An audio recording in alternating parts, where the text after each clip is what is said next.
Hey everybody, welcome to the Jim Masters Show live. How are all of you?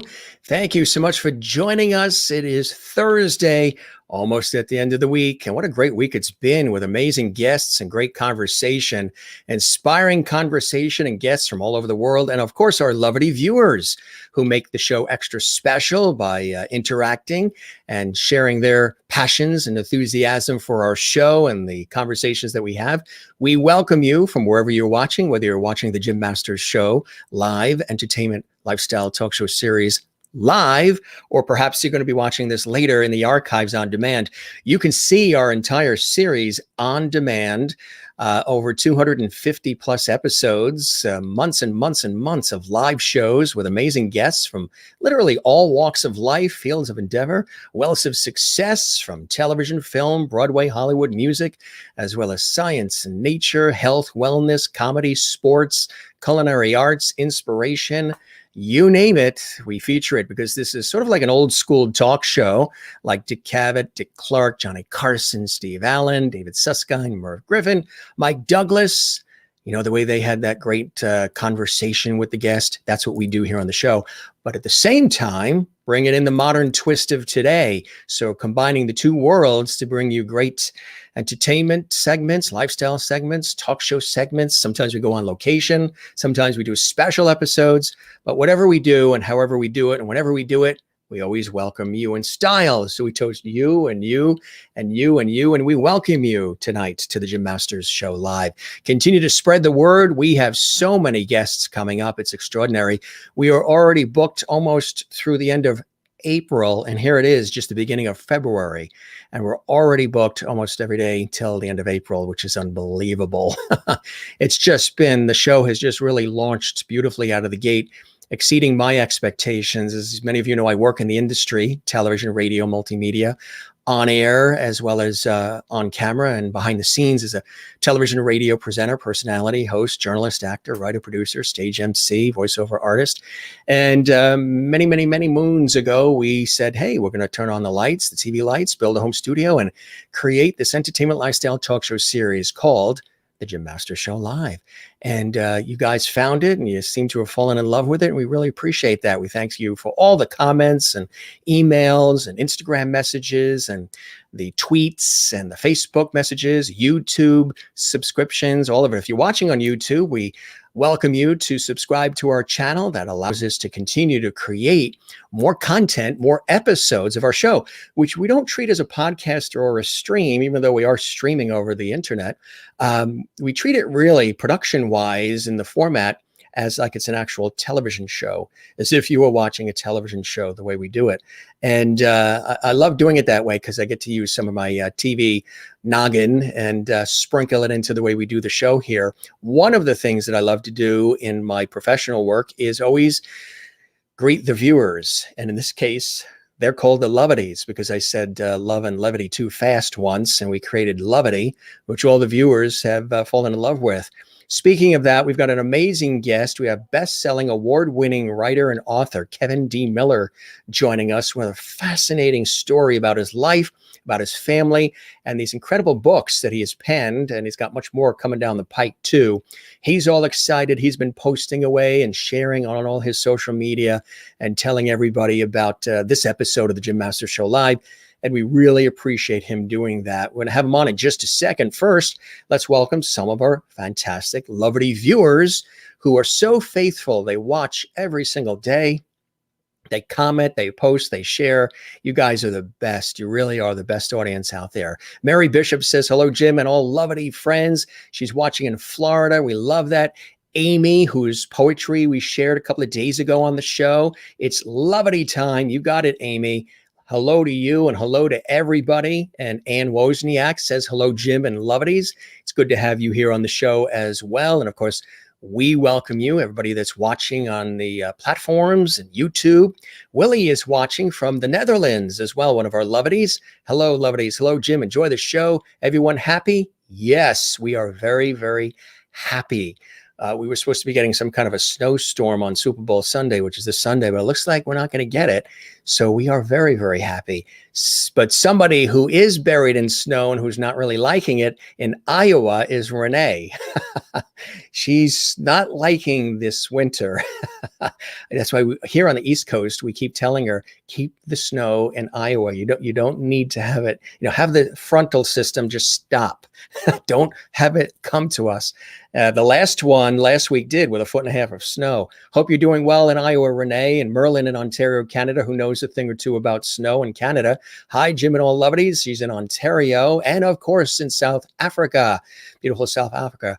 It's happy Friday for you, right? Thursday here, but it's into Friday for you because it's late night. Hello, Jim and lovely family from Juanita. It's good to see you, Juanita. I hope you're doing well. In Connecticut, Crystal Nolan is here. Hi, Jim and everyone. Happy Thursday.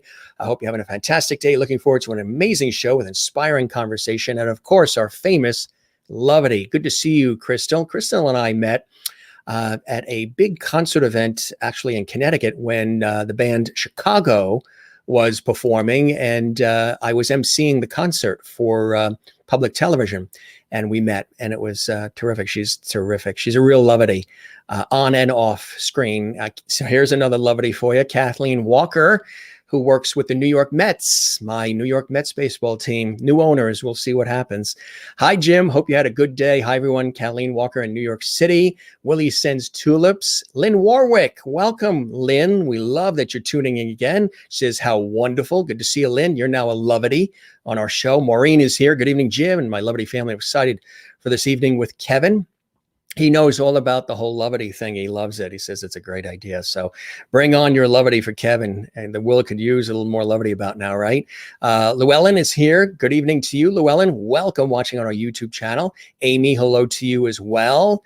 Christine Clifton is here from North Carolina. Hi, Jim and Lovities. Welcome author Kevin Miller to the show tonight. Looking forward to the conversation in Lovity Hall. We welcome all of you to the show. Hope you guys are having a good day. If you're not having a good day, well, we're here to share some Lovity and levity and put some smiles on your face, which is something that we always like to do. And I hope you guys are doing well. You can continue to post away. And if you have any questions for our guest, Kevin D. Miller, feel free. Again, he's a best-selling, award-winning author. And his writing style is really, really impeccable. Let me tell you just a little bit about him. He began his writing career after learning of a dark family secret, a secret so shocking it inspired him to investigate deeper to find answers to his many questions. Kevin learned his real name is not Miller. His grandfather actually changed the family name in 1920 to bury a tragic family secret, a secret he took to his grave and never spoke of. Kevin's real name was revealed in several old newspaper articles from 1920 that talked about a scandalous murder mystery that occurred on September 13th, 1920 on his grandfather's family farm in Southington, Ohio. That's right. Now I will have Kevin tell you we will reveal his true surname on the show. I think Merlin saw it when we posted it and she thought there might have been some connection there. It's a name he never heard until he discovered it in the old Warren Tribune newspaper articles. And after 3 years of research to learn why his grandfather, Stanley, changed the family name, Kevin wrote a book about his story, Heart of Steel, based on a true story. He says, writing Heart of Steel ignited a new love, a love of writing and of telling a good story. And after self-publishing Heart of Steel on Amazon and Barnes & Noble, Kevin decided to write his second novel, White Skies, Black Mingo, a story inspired by his great-great-grandparents, his great-great-grandmother, and his great-great-grandfather. Great-great-grandmother is Native American, and his great-great-grandfather, the son of Irish immigrants as well. Really amazing stories, as well as being a Civil War veteran. The story is historical fiction used for actually with information as his ancestors, using that information, which led it to becoming a multi-award-winning novel published by Headline Publishing of West Virginia. And also December 1st, 2020 on Amazon and Headline Books. He currently lives in Southern California, in Burbank, actually. We're just talking about that. His two daughters are actresses, which is amazing. And I was just in Burbank. If you guys remember, I did a television shoot and interviewed that wonderful visual artist, Alice Asmar, which we won several awards on. It really was amazing, but really terrific. And it's a great area. And we're so excited to have Kevin live and direct from Burbank on the show. So let's welcome our very special guest, Kevin D. Miller, to the show. Kevin, welcome to the show. It's good to have you with us today. I'm so thrilled to be here and honored to be part of the Lovity Nation. So thank you for inviting me on, Jim. And hello, everybody. That's what it is. And guess what? We move fast here. Llewellyn already checked out your books on Amazon. Both look great, she says. Sweet. Thank you. Thank you, Llewellyn. Yeah. And Net says, looking forward to the show. She's tuning in as well. So some of the Lovity wave is on its way here. Anne says, welcome, Kevin. Looking forward to seeing you tonight and hearing about Heart of Steel. Awesome. Anne and Linda in Florida saying hello. And Maureen says, this sounds so intriguing. Linda also says, good evening, Mr. Lovity. Good evening, Lovities. Renee says, welcome, Kevin. They're very gracious about making sure the guests feel welcome. I'm feeling the warmth, Jim. Got that Lovity coming your way. Mary Bishop in Florida is saying, welcome, Kevin. And also Kathleen Walker in New York City says, hi, Kevin, welcome. Juanita in South Africa, welcome to the show, Kevin. Willie says, welcome, Kevin. Have a nice show with Jim. She's in Holland, where it's late. It's like 1 a.m. Crystal Nolan in Connecticut says, hi, Kevin. Welcome to Lovity Hall. Renee in Iowa, buried in snow, says, welcome, Kevin. So everybody's saying they're welcome. Amy, who's a wonderful poet, says, welcome, Kevin. And there we go. Alrighty, here we go. Linda Odell in St. Augustine, Florida says, good evening, Kevin. You're now a Lovity. Sweet. All right. It's official. Didn't take long, right? No, it's official now. All right. All those accolades and awards that you've received for your writing capabilities. Now you've got a Lovity from the Jim Masters Show Live. It's your feet are tingling, aren't they?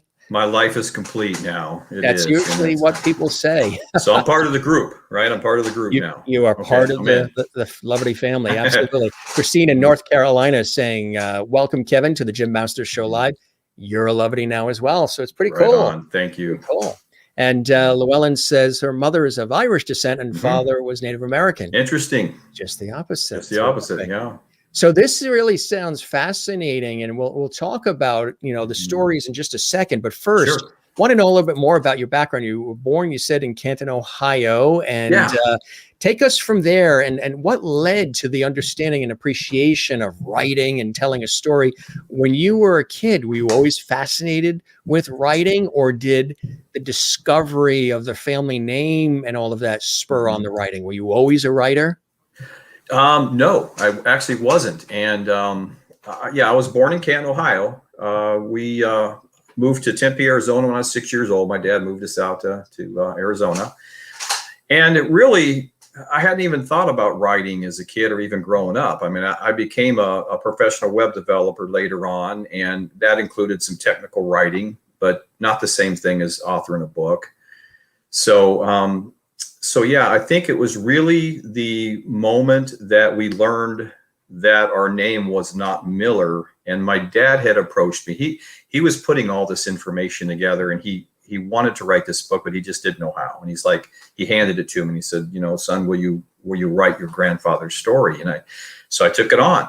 And once I did that, I just fell in love with authoring, with writing a story. And I think it's something, growing up, I had 4 brothers and a sister, and we didn't have the internet back in those days or video games. So we had to be creative on our own. And so I feel that the storytelling has always been in me. It's always been there. And I've always kind of been the game master for our family, for my brothers and stuff, and thinking up games and creating the stories behind them. And I think that kind of is come out of me now once I wrote Heart of Steel. And I was just so affected by that I just fell in love. And it's like, I'm retired now from a city in Arizona where I was a web developer.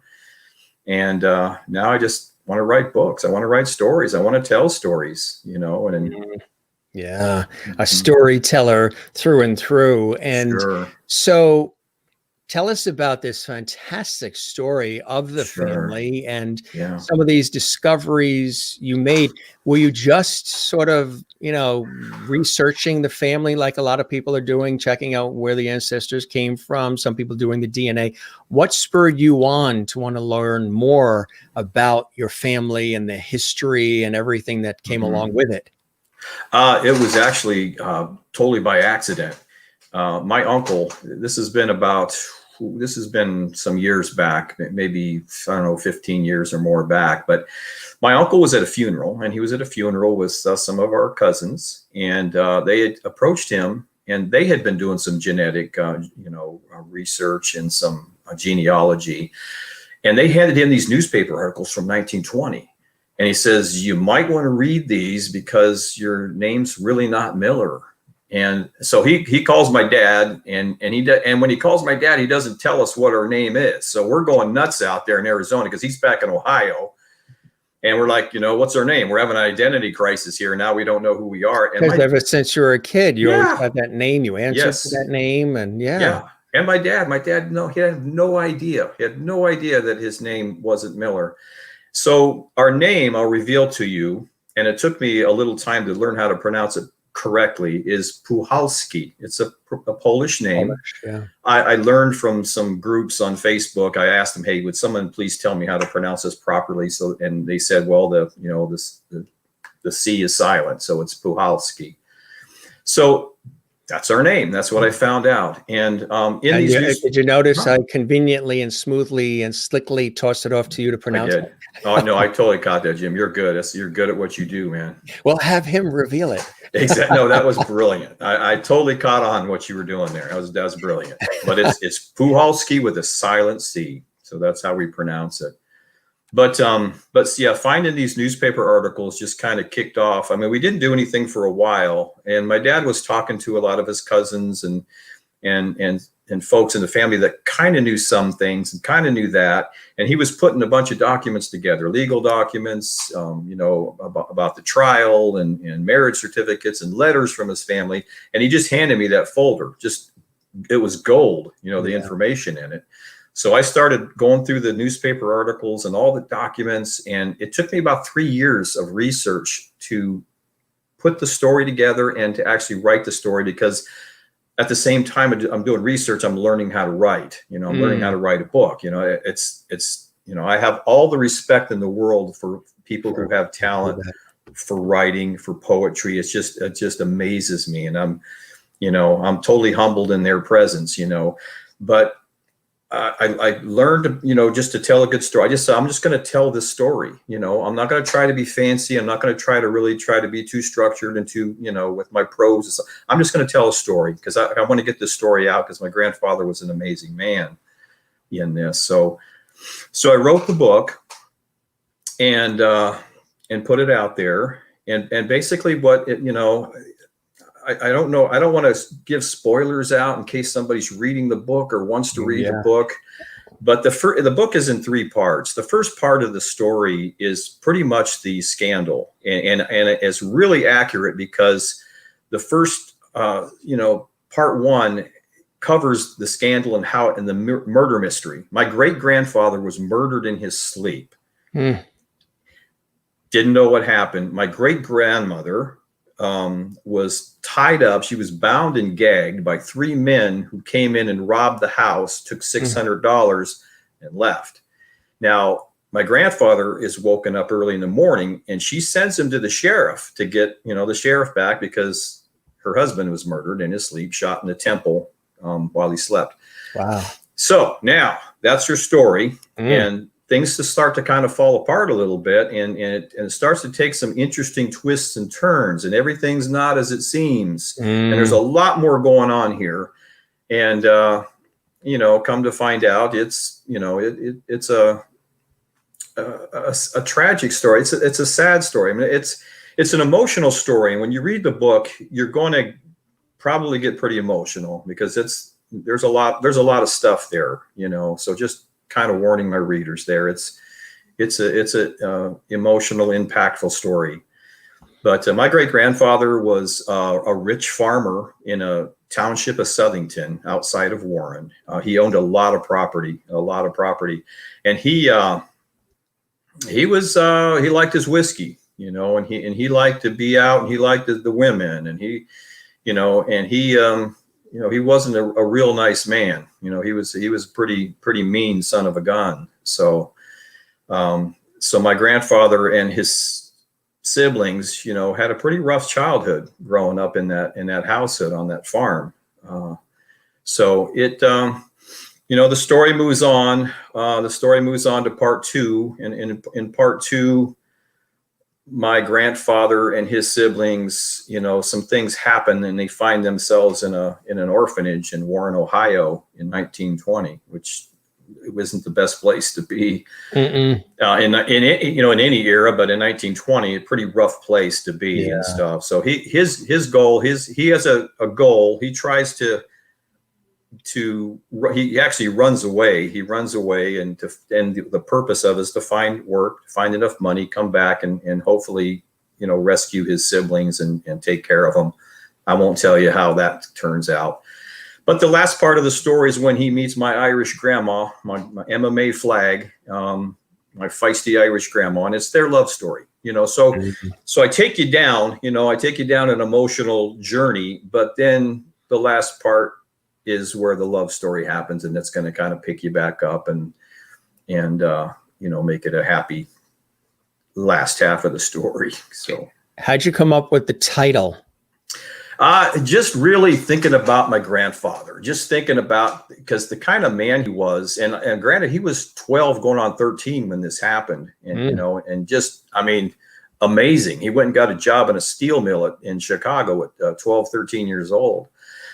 Just his heart, man, his love for his family, because the theme of the book really is, family's everything. Love is everything. It's like you give everything you have to take care of each other and take care of your family and protect the family name.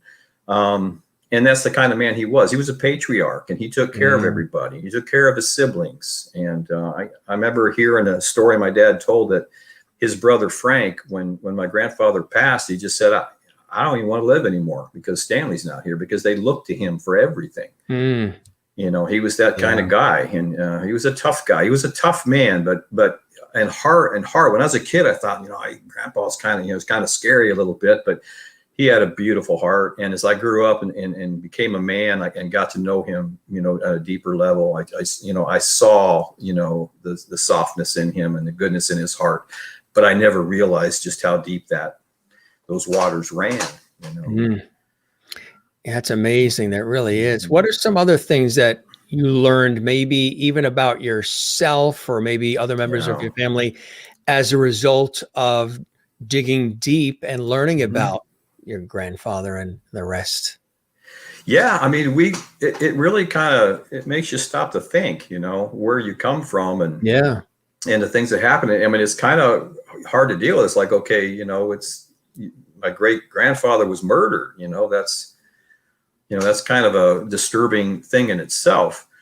But we learned a lot. I mean, my grandfather had told us that the name Miller is German. I think it's come from Mueller, and it's a German name. So we kind of thought, my dad thought he was German. He didn't know he was Polish, so we learned that we have a lot of Polish in us. And I did do the DNA. I mean, I used Ancestry and 23andMe as invaluable tools to do research and find things out. And yeah, I'm about 31% Polish and 55% Irish and 0.2% Native American. So I use that a lot to validate my ancestry, in the story, because I didn't want to write a story and make claims to anything that wasn't true, that I couldn't, back up. So. Exactly.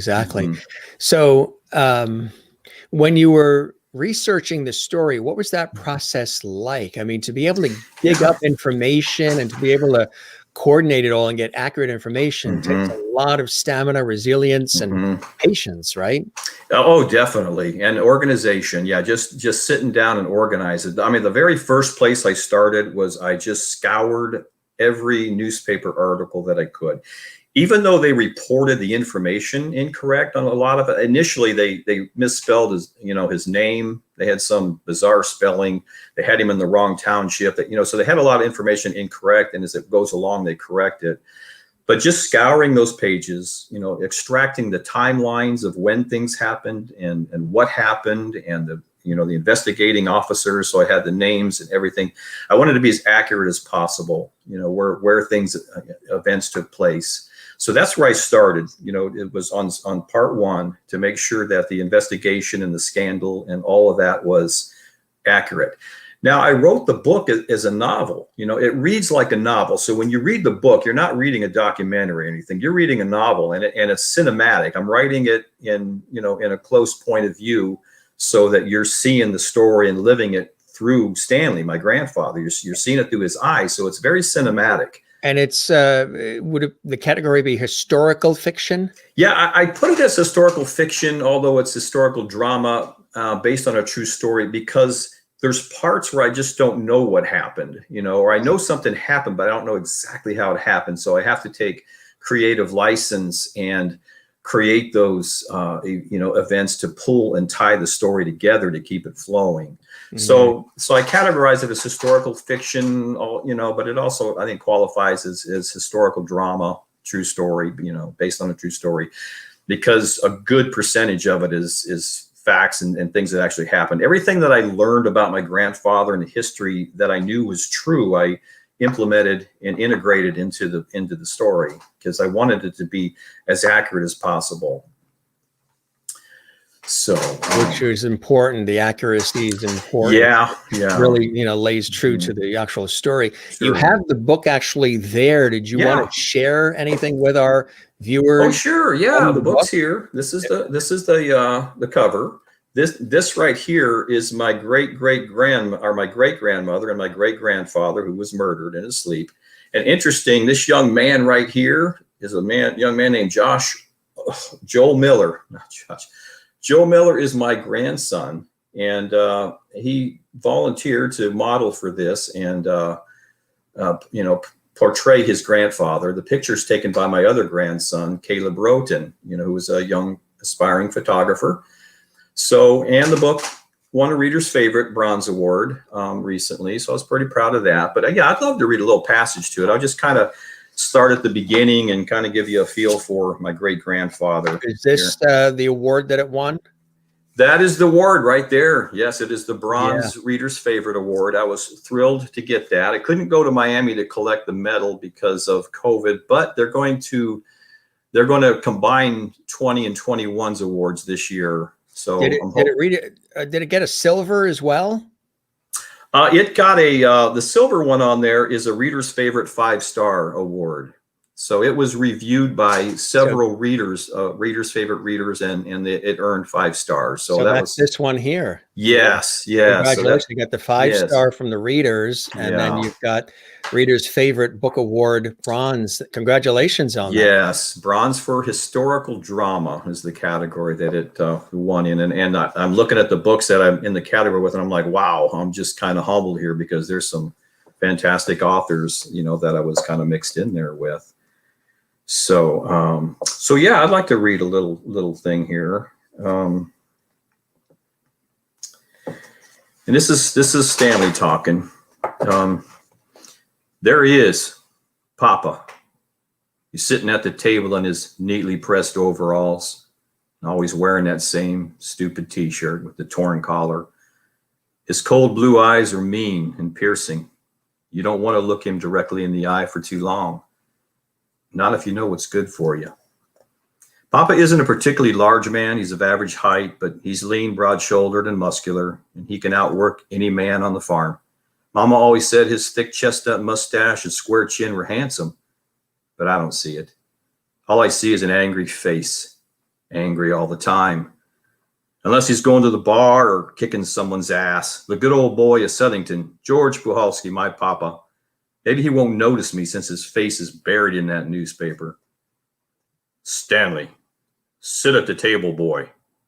Yes, sir. Why do I always have to sit next to him? Billy, you're getting more of that oatmeal on your head than your mouth. Eat it. Don't wear it. Mama, when does Billy get to sit in a regular chair? You don't look too comfortable. Billy, Stop playing with your food and eat right, boy. Great. Now I got Billy hollered at. Seems like Billy gets most of the attention from Mama and Sophie. His round, soft blue eyes and rumpled white blonde hair are hard for them to resist. He's only 3, but he's a big kid. Way too big for that high chair. Can't sit still for a second. Can't seem to find his mouth with that oatmeal. Tap, tap, tap. Stanley reaches across the table and grabs Frank, his fork, and whispers, "Frank, stop." Frank frowns and stops tapping. 30 seconds later, tap, tap. The newspaper lowers. Papa slaps Frank in the back of the head. "Put the fork on the table where it belongs. Leave it there." Frank's eyes well, and he glances at Stanley. Stanley's mouth, he mouths the words, "I told you." Papa's voice is acrid and harsh. Its deep, raspy tone makes us all want to withdraw and hide. Frank gets really nervous around Papa. He's only 2 years younger than me, but he's almost as tall. He's built solid and stout for a 10-year-old kid. His beefy thighs are held up by 2 man-sized feet. I swear his toes look like fingers. His straight nut brown hair always seems to look a bit oily. A few strands dangle in his face. I'll go ahead and stop there. I think you can kind of get the feel of the temperature in the room at the breakfast table. Mm-hmm. Yeah. That's incredible. It really, really is. A number of people are also, they love the cover. Oh, thank you. I designed that myself. That's actually my own design. Yeah, being a web developer and a web designer, I've got a little bit of graphic skill. But thank you for that. Yeah, I was thrilled to put my grandson on there, and actually, that's a real newspaper article at the top there as well from 1920. It's one of the originals. Mm-hmm. Wow, that's amazing. Yeah. That's really cool. Thanks. So that got that writing bug going for you then, yes. telling this story in the way that you did. What has been the response maybe from other family members and friends, other people who thought you were always Miller and now didn't know about the story that you researched and shared with everybody? What has the reaction been like from the loved ones, the family, the relatives, and then from those who've read the book generically? Yeah, it is actually, I was a little nervous about that because when I wrote the book, I mean, obviously it's about family and stuff. And I have a lot of relatives that I don't really know and some I don't know at all. And so I'm like, oh gosh, I want to write this true, and I don't want to, hurt anybody's feelings or make anyone, in a bad light, but I wanted to tell a true story. But I have to say that my family, and I've met so many new family members I didn't know I have been so receptive and open to it. And I can't tell you how many relatives have reached out to me and thanked me for writing the story, because some of them are descendants of my grandfather's brother, grandchildren and children of the siblings. And, they know some of the story, but, it was pretty well hidden. They did a good job of hiding it, all these years, but there's a few that knew some things. And so I was thrilled that my family was very receptive and very open to it. My dad cried when he read the book. He said, "You're not supposed to make your dad cry," but I said, well, I'm glad that I did, because I know that you lived the story then. And he thanked me for it. It was a thrill to me, Jim, to be able to autograph that book and hand him a copy of it, and I lost him. We lost him this past January or November the 5th to lung cancer at 87 years old. But he went on that trip to Ohio last September that we went back to do some research, and I got to take him and my younger brother Craig back there, and we just explored all the sites in the book, the graveyard. Had to be for your dad, I would imagine, rather emotional, huh? Oh, extremely emotional, but he was so proud of that book. He was so proud of his son for writing the book. And he just, anyone that would listen, he would stand at the airport and say, "You know why we're here? It says my son wrote this book," and it's, and just, he was thrilled by it. But the book itself, it had some great reception. It's got a lot of amazing reviews, all through Amazon and Goodreads, and people who just have heard me on the radio talking about it, who've reached out to me and asked questions. I've actually had relatives on Twitter. I had a relative on Twitter say, "Hey, I'm related to you. Sophie, your great aunt Sophie is my grandmother, so it's so interesting, that people reach out and do that now. So the book, I mean, it's had a really good reception. Yeah. Yeah. The only negative thing I've ever gotten on the book is it's got a few bad words in there. And I apologize for that if you're offended by a couple bad words. Probably from just the way it's keeping it authentic. Yeah, I'm trying to keep it authentic, and some folks, have a problem with that, and that's okay. I understand. I totally get it. But it's a raw story. It's a true story. It's a real story, right? Yeah, it's a real story. So you're gonna live it, and you're gonna cry. Right. You didn't like deliberately sweeten it up or anything. You told the story as it is. I told it straight. and I as best as I could. With all the facts in it that I had. Mary in Florida, Mary Bishop says, "Oh, definitely a must read." Oh, thank you, Mary. That's Mary in Florida, and let's see, you're getting a nice welcome from Mona, who's in Louisiana, who's loving it. Hi, Jim and the Lovedies. Welcome, Kevin, to Lovedy Hall. Kathleen Walker, New York City, sounds like a book I'd like to read. Thanks, Kathleen. She's going to check that out as well. And Linda Odell in Florida, I really would like to read your book, Kevin. Thanks, Linda. It's really, really cool. And he's penned another book we're going to talk about in just a second. Linda also says, so precious the bond you and your dad. Oh, thanks, Linda. Yeah. And Mary extends the loss, of course, thank you, your dad as well. And did writing the book alter your relationship with your dad? Did it, sometimes when something like that happens, it actually enhances it. It actually brings it even closer. Did that happen? Yeah, definitely, Jim. Definitely. I mean, I've always been close to my dad. I love my dad. My dad was, he's hard. He's old school, growing up, he kept us, on a short leash and stuff, but he always loved us. We always felt safe, but there was always a little bit of distance there because he's dad, he was dad. But this story, it really did. It kind of opened some doors in our relationship. It opened some doors, and and I think it made our relationship stronger. I got to see him on a deeper level, and I think he got to understand me on a deeper level as well. So I would say a definite yes to your question there, Jim. This led Heart of Steel, which there's the book there for everybody. Where can they get the book? Amazon? Yeah, you can find the book on Amazon or Barnes and Noble. I'm sure you're going to be getting some orders tonight because sweet. The Lovedy crowd, they react right away. Yes. and an easy way, if you can't, you should be able to just type in Heart of Steel based on true story on Amazon and find it. But my website, my author site is just authorkevinmiller.com. Perfect. Just authorkevinmiller.com, and I've got links to both books there and more information. There's also another website I want to mention too that deals with Heart of Steel. It's called heartofsteelbook.com, and it's got a lot more background and interesting information. Probably a good place to visit once you read the book. Yes. You might be it's kind of like author notes and stuff. So. More. So Heart of Steel, that was self-published first? That was self-published. You're right. I just, I didn't want to take the time to try to find an agent or a publisher. I really had no idea how to go about doing that, so I figured I'm going to self-publish this book and get it out there and get it moving. And it's done very well. It's sold thousands of copies, and actually reached #1 on Amazon in one of its categories, and the top 10 in several other of its categories actually the fall of 2019. So it's done well. It's still selling books too. I still see books, getting sold. So.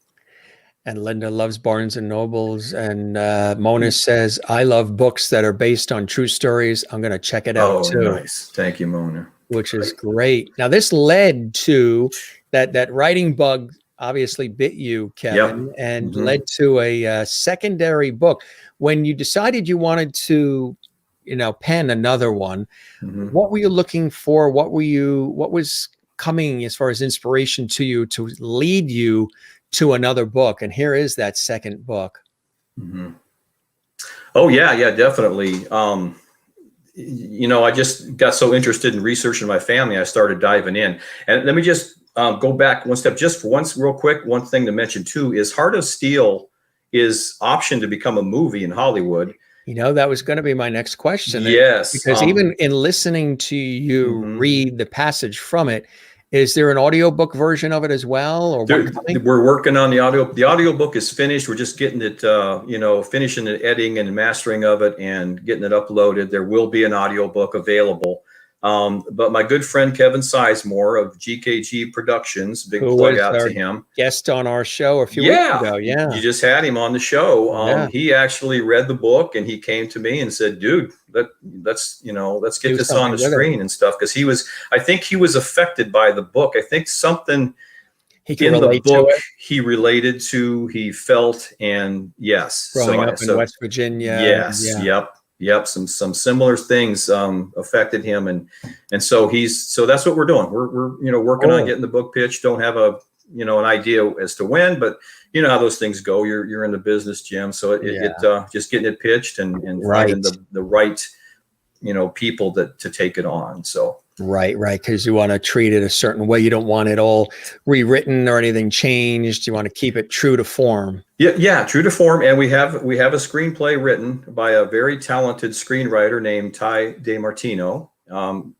Good guy too. And he's written the screenplay. So we've got that. So we're putting the book, the screenplay, and the audiobook files together as a package to kind of try to find a studio or investor that wants to take it on. That is cool. Congratulations on that. Thank you. I think that'll be an amazing story. Absolutely. And then leading to this, tell us again about the inspiration for this one. Oh, the inspiration for this is, I always knew that my great great grandmother was Native American, that she was a member of, actually she was referred to as Mingo in West Virginia. They're kind of an independent member of the Iroquois, which is a common name. Haudenosaunee is the proper name for this great nation of people. They're not really fond of the term Iroquois. It's a French word. The English kind of called them. Yeah. Their real name is Haudenosaunee. And they have several, tribes, the Mohawk and the Seneca and the Cayuga, but there's a total of 6 nations there. But anyway, I found what inspired me was I thought, a Native American woman, an Irish guy who was in the Civil War, and they fall in love. It's like, this is a great forbidden love story that's got to be told. I mean, it's a great story. It's a great setting. I can't imagine what they went through, culture-wise and society-wise, and what they had to face and endure being in a mixed marriage. And my wife is Hispanic. She's 44% Native American, we found out, and I'm 55% Irish. So it kind of translates down the generations to us too. I could relate to being in a mixed marriage, different cultures and such. So there's some challenges in the book, cultural challenges, and it's like, and forbidden love wins out, it wins out. And this story, like I said, it's a historical fiction. Most of it is fictional, but it's inspired by my great-great-grandparents, their love. I did research and I did find as many facts as I could to implement them in the book. For example, his regiment that he was in the Civil War, and the fact that she's Mingo, and which is also known as Ohio Seneca, and that they settled and are buried in Wheeling, West Virginia. So, but other than that, the story's mine. I just created it and sat there. And my wife, Annette, is like the greatest critique partner in the world. We struggled and fought and went through Heart of Steel, and she was so much help for me there and keeping, in her inputs. And the second book, White Skies Black, she says, I loved Heart of Steel. She goes, but she called White Skies Black Mingo her obsession. I couldn't write the chapters fast enough for her as she's reading it. So she did a little less critiquing and a little bit more reading and just enjoying, because that was this is her kind of story. I mean, this is her story. And that's one of the things I do for her. One of my motivations is I write for her too. Mm-hmm. So this story was kind of special to me, and it's, meaningful in that way. But And it kind of has some things that relates to today. The story starts out with a 12-year-old Margaret Davis was my great grandmother's name, and her name is her native name is Kateri, and she's traveling. She's fleeing an epidemic, a smallpox epidemic in her village, and headed from Ohio to West Virginia, to Wheeling, on the road in the winter. With her grandmother, who's a shaman, and her mother. And so she finds a lot of challenges and a lot of tragedy along the way, and a lot of obstacles for her to overcome. And this young woman, finds her courage and her strength, as we go along, and her story goes. And again, I don't want to give too much away because I want you to read the book, and I don't want to spoil it for somebody who wants to read it. But do you have the book with you? I do. I do. It is right here. Yes. You want to share something? I would love to. Well, I would love to, Jim. Yeah, I would love to. I'll just start kind of at the beginning here as well. A couple chapters in. This is Kateri talking, Margaret Davis. Mother's face was once useful. Now her ebony eyes are swollen and sunken. She neglects her beauty. Her thick hair unbraided and tattered like the ruffled feathers of a raven, lips and cheeks chapped and reddened. She speaks very little. It's almost as if the loss of father and my brother have already claimed her spirit. Sweat beads on her cheeks and brow. She doesn't eat. I do not know how to comfort her or what words to speak. Even grandmother cannot find the wisdom or words to give her rest. It was mother who taught me the importance of keeping my hair tightly braided and sleekly oiled to manage its bulkiness. She taught me how to look pretty, telling me it will help me attract a good husband someday. But I don't know if I'm pretty, and I hate the scar on my chin. I stood too close watching a game of stickball. A boy we call Kicking Elk whacked me in the face as he slung the ball down the field. And I have the body of a boy, something I hope will change soon. My legs are long and skinny, and I'm taller than most of the boys. But I can run like the whitetail. I can outrun every boy in our clan. They made fun of me for it. But I didn't care. It made me feel special beating them. I wanted to play stickball, but girls weren't allowed. Probably because they were afraid to lose to us. The boys told me I smiled too much, and that stickball is a serious game. I told them I also smile when I race, and they had no answer for that.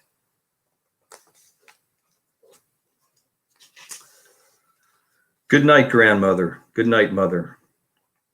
Come on, Keika. Here, Hatu. Into the wagon, both of you. Let's go. You're keeping me warm tonight. I would sleep with grandmother and mother, but there isn't much room in the teepee. The warmth of Keika and Hatu beneath the deerskin are enough to feel safe near the fire and sleep well. Stars flicker across the vast purple blackness as moonlight bathes the land with a soft, serene glow. The forest is alive with the sounds of night mixed with soft incantations and gentle shaking of a snapping turtle rattle. The sweet scent of burning tobacco permeates the air. Grandmother's voice? How long have I been asleep? Stay, Hatu. Lay still, Keika. I'll be right back, I promise. A pounding heart steals her breath as she lifts the flap of the small teepee. Dread reverberates through her bones from guarded anticipation. These incantations are familiar. Grandmother wears the wooden mask of her grandfather with its deep-set eyes, bent nose, horsehair, and red and black paint. A tobacco leaf tied to its forehead. She sprinkles ash onto mother. A bowl of corn mush sits next to her as an offering to the spirit of the old hunched man. Mother? Grandmother? What is happening? Margaret, close the flap. Sit next to me, granddaughter. Repeat the chants with me. Mother's sweats have turned into a raging fever. The marks have appeared on her arms, legs, and torso. After finding the rhythm and cadence of grandmother's voice, two voices now chant as one in the night. I'll stop there. Oh, that's like, but wait, there's more. There's more. That is amazing, really. And the way that you tell it and the way you've written it is really brilliant. It flows so naturally too. And I imagine too, as you were doing the research, learning even more about the various cultures that we're Oh, talking yes. about. It gave you not only, increased, enhanced knowledge about the cultures and the struggles of the cultures and the contributions to America as well, but also probably some other nuggets and things you learned along the way that gave you a deeper appreciation as Oh, well, right? yes. Oh, yes. No, I have a very deep appreciation for Native Americans, for these great peoples that have been really given a raw deal, the last few hundred years. And the Haudenosaunee Nation, I learned a lot from the tribes and their traditions, and the way they live their life. It's just amazing to me. And yes, I just have so much appreciation. I learned, that their tribes are, it's a matriarchal society where the mothers or the women are more in charge than the men. They're equal. They're not. It was a foreign thing to them for men to be in charge of the family, the head of the family, because the men were the chiefs, but the women were the ones who elected the chiefs, and they had the power to impeach the chief if he wasn't doing his job. And the women owned the land. They were in charge of growing the crops, and it's Mother Earth. So the women were in charge of that, and they owned the land. A man had to marry into a woman's family and take her name and move into their longhouse. And Haudenosaunee means literally people of the longhouse, because Right. these Native Americans lived in longhouses in the New York area, Pennsylvania, Ohio. And so the man had to move in and become part of her family. The children took on her name and her heritage, and the clan mothers were very important people in the tribes, and they told stories. They passed stories down and just took care of everything that way. So it was a foreign thing to them when the Europeans came over, and they saw how the men were more dominant and in a chauvinistic way. Society. Patriarchal, exactly. And so that was new to them. But the women the Native American women are strong women, and I wanted to convey that. And it was important to me in the book to show this young girl's and later this young woman's strength and courage and resilience, and her ability to, get all that she faced, to face that, with love and with forgiveness and finding a way, to make things work. So it's a story of courage. It's a story of forbidden love, because later on, she'll find the love of her life, and that takes on a whole new aspect of the story. Just want to show you some of the comments from just seeing the book, hearing about the book, and also your reading and sharing passages. Anne says, Wozniak says, awesome. Can't wait to read both books. Oh, sweet. Juanita and Juanita, I love that reaction. Oh, sweet. Yeah. That's it. Well, when you're inspiring people, it's also probably to get them thinking about their own family and their own histories. And we've had some family history that's been. My mother's the youngest of 16. Oh my gosh! So there's a lot of, and through the family that's been doing.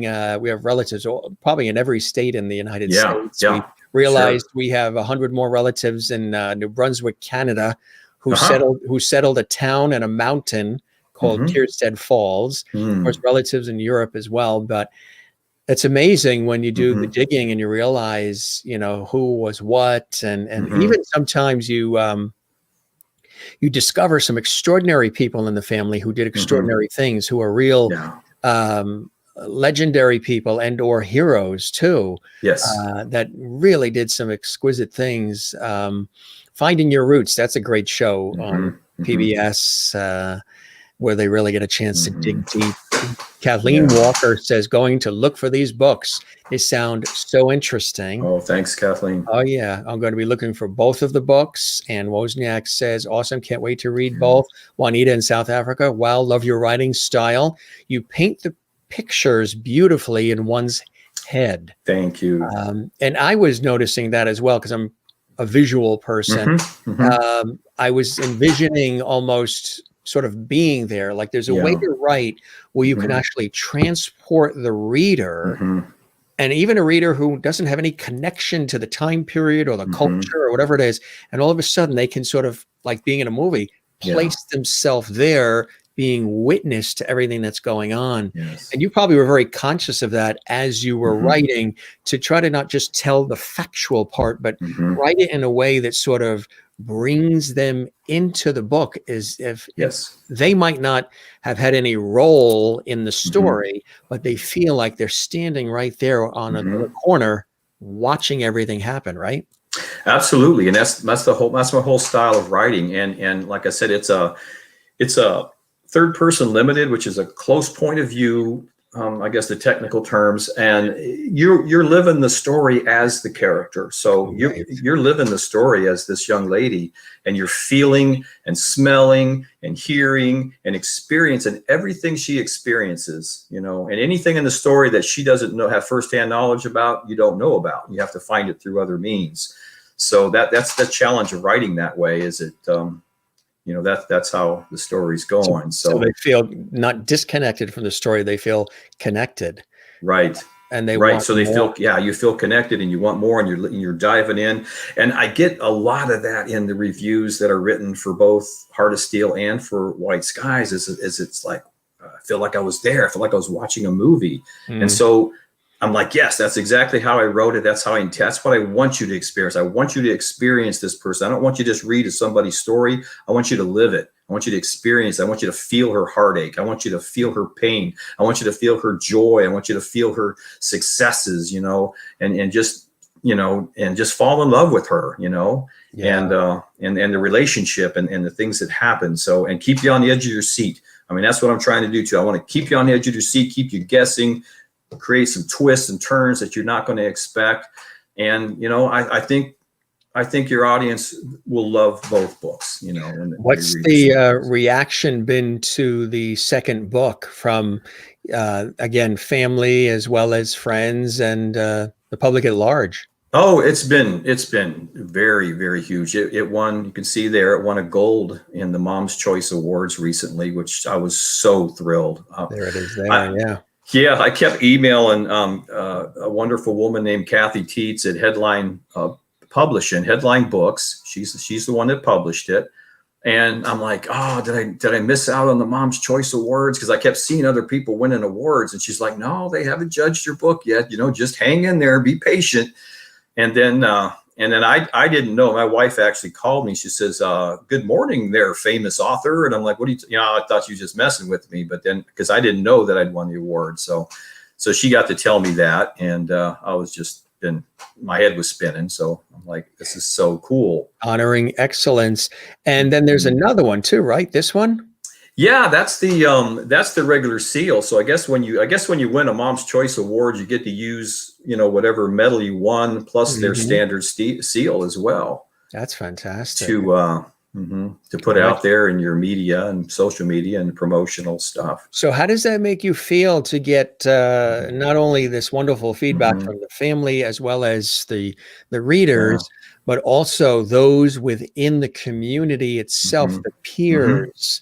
Because that's always the toughest, like even in this industry, my industry, you know, you'll always, if you're lucky, you'll get, you know, the admiration of fans, viewers, listeners, what have you, audience members. But to get it from the colleagues and the peers, sometimes it's very, very difficult. So when you do, I've always been blessed by that. And I'm sure you are too. And it's extraordinary, right? It's validation, Jim. I mean, you feel validated, you know, because those insecurities kind of go away. Is this really a good story? I'm a really good writer. And when people give you that feedback, that's why it's so important, you know, that when you read a book to give that author a review, an honest review, because those are so important to support the book and the author. So I highly recommend that. You know, the best way to show your appreciation to an author is to write them a review. You know, so, but yeah, it creates a validation. It makes you, okay, I must be doing something right because people are loving the book. And we talked earlier about my buddy Kevin Sizemore, but also a good friend, Dream at Denver, who's been on your show and you'll have on your show again. She was gracious. I sent her an email and I said, Dreama, would you please, I'd be honored if you would read my book, if you would review my book, and if you like it, if you would write me a blurb, for the back of the book. And she did. She actually emailed me back. She goes, I have to tell you, I can't put the book down. She goes, I just keep reading it. She goes, I love this book. And her comments to me was that she was amazed that a man could write in the voice and through the eyes of a woman. Well, I've got a lot of daughters. I've got kind of an insight on that. So a lot of research. A lot of years of figuring that out, but she was amazed by that, and then also too writing in the eyes and through the mind of a Native American. Even though my percentage of Native American is not that that significant, but that's a lot of research too. And I had a gentleman in the media who is Mohawk, part of the Haudenosaunee, who wrote me a nice letter and said, you did very well and honored these great people, the Mingo, and you were very accurate in your description of their culture and everything. So, and that was real validation to me, because I was really wanting some Native Americans to read the book, and specifically some from the Haudenosaunee Nation, to give me that validation, because I wrote it to honor these great people, and they are a great people. But let me read you real quick, if I can, Jim. Dreama's note. Show you something here too. Juanita she's in South Africa, and she said, I found them very affordable, and I'll gladly convert my South African rands in order to get them. They're nice. Very cool. You just looked on Amazon, going to look for these books. They sound interesting. Nice. Going to be looking for the books. Christine Clifton in North Carolina. Very intriguing stories with meaningful relationships. Plan to check out your books as well. Mary's loving them. Sounds great. She's in Florida. So sweet. Yeah, and the website too. I do offer autographed copies. You can buy off my website, authorkevinmiller.com. You can buy the book off Amazon there, but I do have a PayPal there that if you want an autographed copy, I'll sign it and put it in the mail to you. Cool. But if I could read this from my good friend Dreama, and Kevin put one on there too. And Dreama says, from the first page to the last, I was drawn into a world populated by characters who stole my heart, living a story that kept me on the edge of my seat. And that was just a portion of the clip that she wrote, and that's from Dreama. And a friend of mine too that did the screenplay for Heart of Steel, Ty DeMartino, he writes, from the first moment you meet Native American Kateri, Margaret, in White Skies, Black Mingo, the young heroine's spirit and courage will captivate you. Miller's gripping writing will take you on a thrilling adventure of danger, American history, redemption, and love. You will be completely enthralled. So that was very nice. Very nice of them to do that. I reached out to them and asked them if they, liked the book, if they wouldn't mind writing something, and they did. And I appreciate that. I appreciate that, everybody that did that. Burke and Kevin also wrote me a blurb, and thank you all for doing that. Right. It's really, this is a real testament to capturing people. Maureen says, I have to be honest, I've never been much of a reader, but holy cow, I need to check these out. Stat. No, that's double sweet. Yeah. Thank you, Maureen. Louisiana says, yes, she's saying to Linda, because they're looking online for them now as we speak. They're all on Amazon. She just ordered them. Oh, sweet. Thank you, Mona. Yeah. And Linda is going to be diving in right after the show. Nice. Christine says, I agree, Maureen. These books have our interest. Cool. Very cool. Nice. And I love hearing from people who read the books too. On my website, I have an email up there. I'm totally open.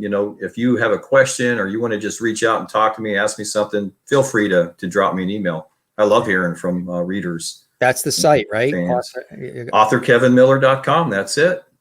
Not to be confused with Arthur Miller. Right. No, not exactly. Author Kevin Miller. Yeah. That's funny. Was there any talk of a name change when realizing what the name? Did the family do that? No, you mean with Miller to Bohalski? Yes. Yeah. No. I mean, we talked about, we threw that around and said, what do we do? Do we change our name back? And it's like, you know what? No, this is the name my grandfather gave us. He gave us the name Miller, and that's our name now. And to honor him, I want to keep that name. We all decided we'll all keep our name. Now that I know I have relatives named Puhalski, I can reach out to them and cool. Yeah, it's cool. But our name's Miller. So, and they probably would be happy to know that you've paid homage to that original family name as well. Yes. Which absolutely. Now, behind you, you've got the books, and then you've got some interesting characters. We always do sort of like Edward R. Murrow when he did Person to Person. Oh, yeah. Leaning back with his cigarette, and then you see the big screen, and they're going into the person's home. I'm sorry. All right, I didn't mean to show you my back there, but I'll pull this in. No, they love the chair. We end up having situations where the guest has to leave the chair to run off and do something quick. So they always want to see the chair the guest is in. Oh, do you want me to show you the chair? Go ahead. Okay, it's not really an exciting chair, guys. Hey, there's Kevin's chair. You everybody happy now? It's just a kitchen chair, and it's probably squeaking. And I hope it's not. I hope I'm not squeaking in your ear with it. I told everybody I'm just going to take a collection and edit out all the sections where we see the chair. Yeah, just do a whole episode. And just do it. That would be awesome. That's brilliant. Chairs. Yeah, the guest chairs. That's brilliant. What do you have with you there? What I got here is in the book. This is a very important piece of jewelry of my great grandmother's, and it's kind of becomes it's a symbol of their love. So we've got that, and I actually, as I described the bracelet in the book, my wife actually said, "You know what? Let's create that." So she, by my description and stuff, she actually created that for me and gave that to me as a gift. Now these pewter statues were given to me by my uncle Rick, who my grandfather Stanley actually gave to him. He was very deep into Native American history, and actually was friends with quite a few Native Americans, and had a spirit guide and everything. But these were important to him, and they meant a lot to him because they came from my grandfather. So when he passed, I took them with me, so they're heavy, they were getting them on the airplane. They definitely opened it up and said, "What do you got in there?" I'm sure I didn't have anything, I shouldn't be carrying. Kathleen says, very pretty bracelet. Love it. Oh, thank you. And Linda loves native jewelry. Yes. Francis says, Kevin, check that your chair's not breaking because it has that squeak to it. She's afraid your chair's going to break on her. My gosh. She's looking out for you. All right. I'm going to try to sit still so I'm not sitting here squeaking. Well, you do have another one behind you on the left, don't you, where the other book is? Another one of those statues, actually, there is another chair back there. Yeah. Yeah. Should I switch? No, the chair's fine, but you have another one of those figurines behind you. Oh, another figurine. Yeah, definitely. Yeah, definitely. This looks like a smaller one. Yeah, it's actually the same size, but he's a different. Oh, yeah. This is a different guy here. What is this one?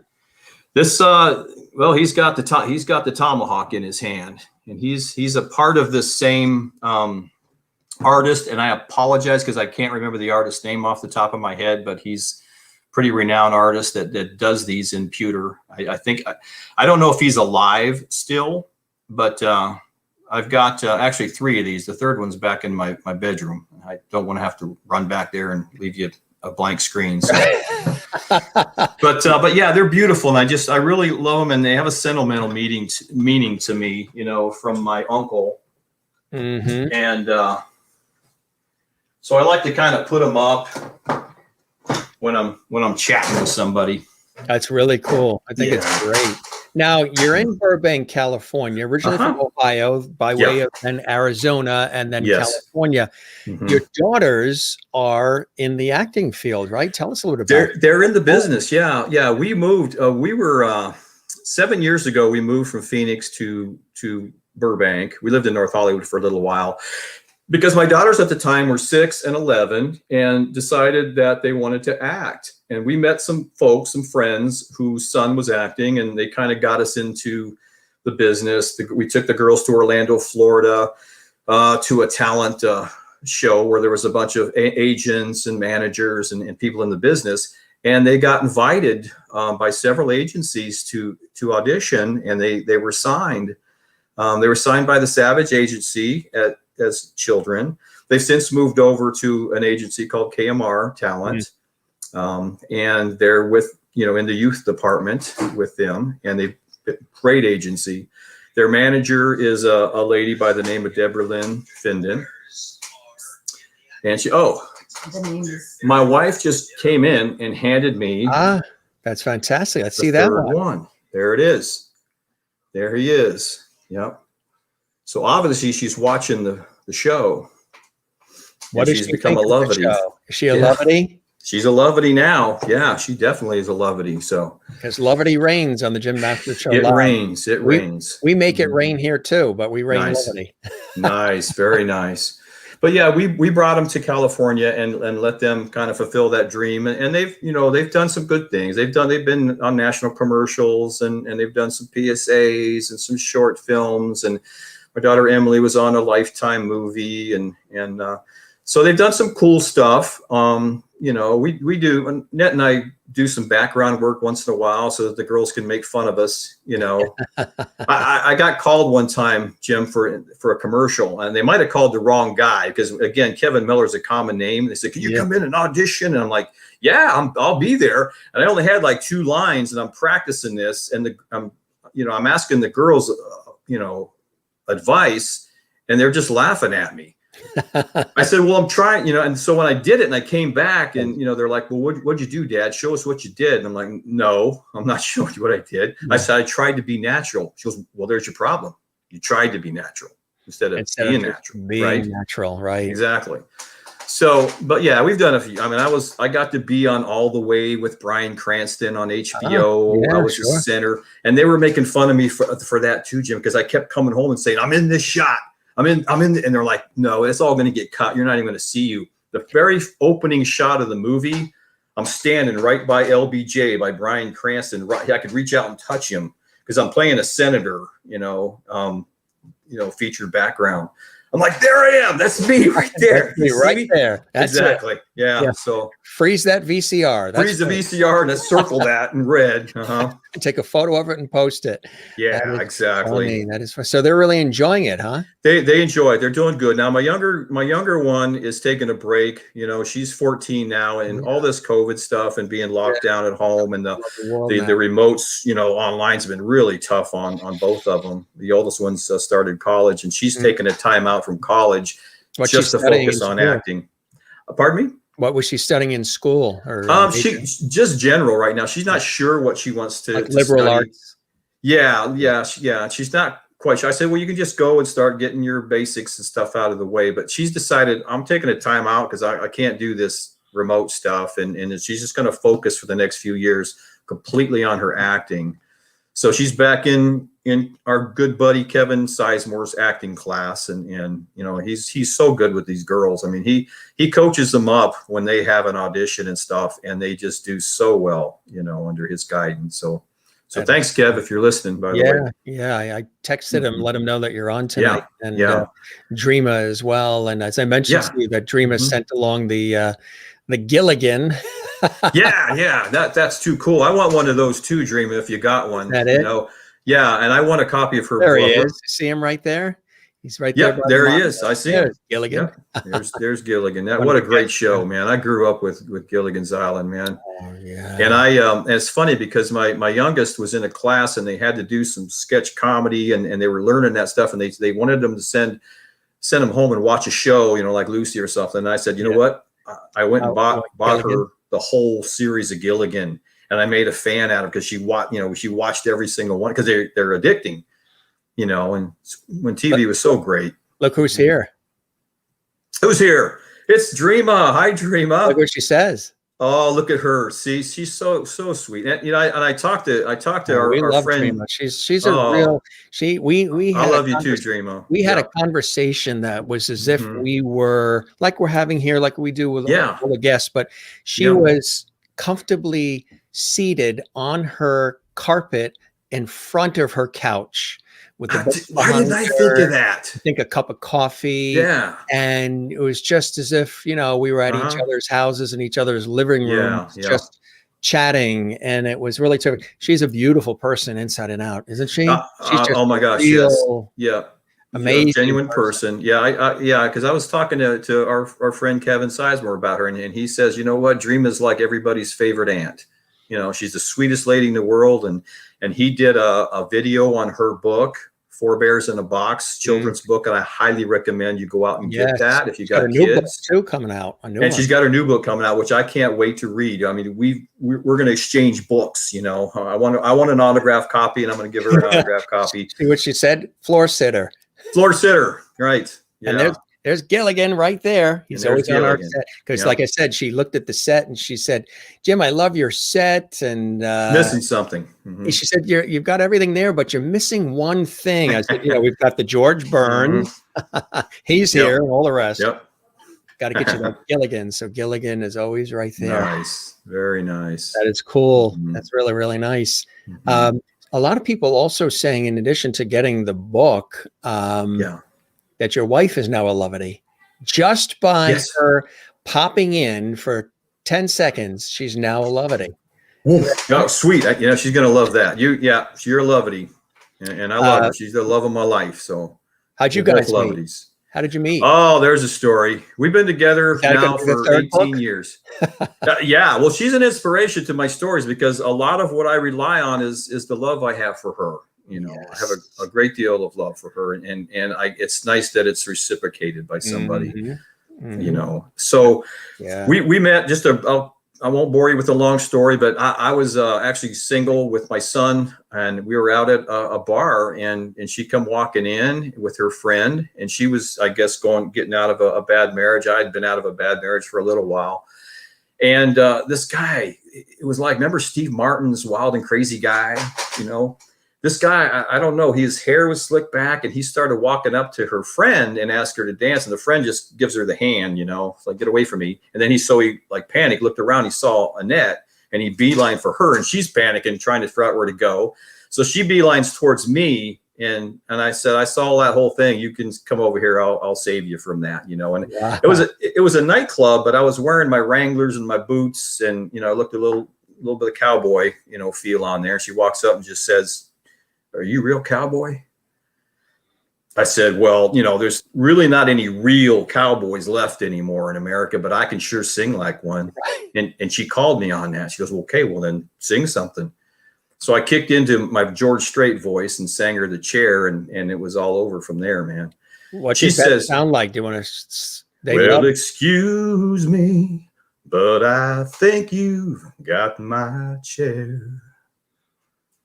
No, that one's not taken, I don't mind. If you sit here, I'll be glad to share. And I just kind of went from there, and she wouldn't let me buy her drinks. I thought that was cool. I had no idea. She didn't let me know that she was a Arizona State Highway trooper.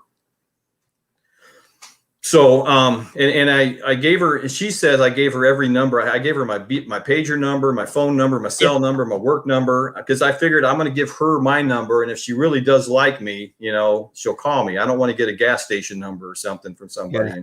Oh yeah. So she did. She called me that night, and we talked, for hours and hours for weeks after that, and fell in love and got married, and have two more beautiful daughters. We have 9 kids total, Jim. We got like 21 grandkids, I think, last count. It's like the Waltons. We're a blended family. Yeah, we've got grown-up kids, and we've got grandkids, and we've got our 2 younger daughters here that keep our toes to the fire. But guess what? Yes. Right. See. Yes. Now my day is complete, Dream. Now the Thank day. you. Yes. Exactly. Oh my gosh. Yeah. That's cool. That's cool. Yeah. Linda says, wow, beautiful voice. Have you Oh, thought thank of you. doing anything Thank with you. that? Just karaoke, we go out. Yeah, it's funny because I was in Vegas with my brother-in-law, and he sings. As we get together, we sing karaoke, and he took us to a place that's actual Japanese karaoke, and we had Annette and his girlfriend trapped in this little room, and we're going back and forth, taking turns singing songs, and they're just, it's like, In Japanese? What's that? In Japanese? No, not in Japanese. Not in Japanese. I mean, stuff was in Japanese. It was kind of hard to figure out, but we're going through the book and we're just taking turns singing and driving them nuts. They're like, okay, I love your voice, but that's kind of enough now, because we spent like 2 hours in there just taking turns singing, Yeah. and neither one of them would sing. So, but I mentioned as we were talking about the two books, Kevin, is there a third one in the offing? Do you see, you got the first one, of course, Heart of Steel, got that fantastic second one. Do you see I do. I'm actually working on one right now. I'm going to write books for the rest of my life, Jim, because I just fallen in love with this whole thing, and I've got the support of my wife and my girls who tolerate me. Best, yeah. Yes, but the third book I'm working on is about 63,000 words in. I'm shooting for about 80,000 words. The story itself is finished, but I've got a little bit more scenes to add to it, so it's kind of in the first stages of editing. But it's a book called, the title is going to be right now is Frozen Visions. I'm stepping away a little bit away from historical fiction and into some science fiction. But it's an interesting story. I'm kind of working with my daughter Gracie on it, because I kind of told her the concept and read her the story, and she's like, Dad, this is my kind of story. This is a cool story. And so she kind of gave me some good input and some help in writing it. But basically, it's just going to be a story about my young protagonist is mid 30s female neurosurgeon scientist that works in a cryogenic lab where they've improved that process, where they can actually save people who are terminally ill for a future event there. Now, the inciting incident comes in when this neurosurgeon finds out that she comes down with incurable brain cancer herself and has to make a decision. Do I stay and fight this cancer, or do I enter the very program that I created and go into a cryogenic state with the hopes that I'll wake up in the future, and be able to start a new life? Her marriage has crumbled. At this point, she's willing to do that. And there's so many fun places to take that story, John. I'm having so much fun with this story. I'm having fun writing this one. So I'm going to try to get that one out later this year. Probably an ebook. As an ebook first. You know who said in several interviews, and they brought it back up after he passed, because we've lost so many legendary people in the last month. Crazy. Hank Aaron and Cloris Leachman. Yeah, so sad. Tyson and Larry King, Hal Holbrook too. Hal Holbrook just recently. He was amazing as Mark Twain.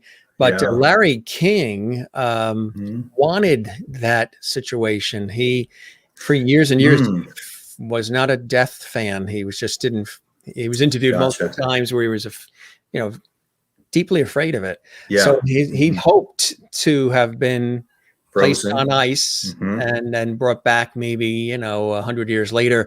Yeah. They said, well, why would you want to do that? He says he's thinking of the Walt Disney method. He said, because by the time, hopefully 100 years from now, any diseases or illnesses that he would have passed away from would have been cured by then. Right. That's the hope. That was always that's the hope. But man, there's so much that can go wrong, and that's why I'm just loving this story. And came COVID, Yeah. How have you been with that? I've been asking some of the guests. Sure. How have you been remaining sane and creative and connected during this time that I keep saying there's only 3 people who could have perfectly scripted or thought of what we've gone through with the political situation, the economic, societal unrest, and the pandemic. And that would have been Rod Serling, Twilight Zone, exactly. Author Stephen King, or Steven Spielberg. Or Spielberg. Yep. That's a good list right there. That's a good list of creating this whole episode that we've endured these last few years.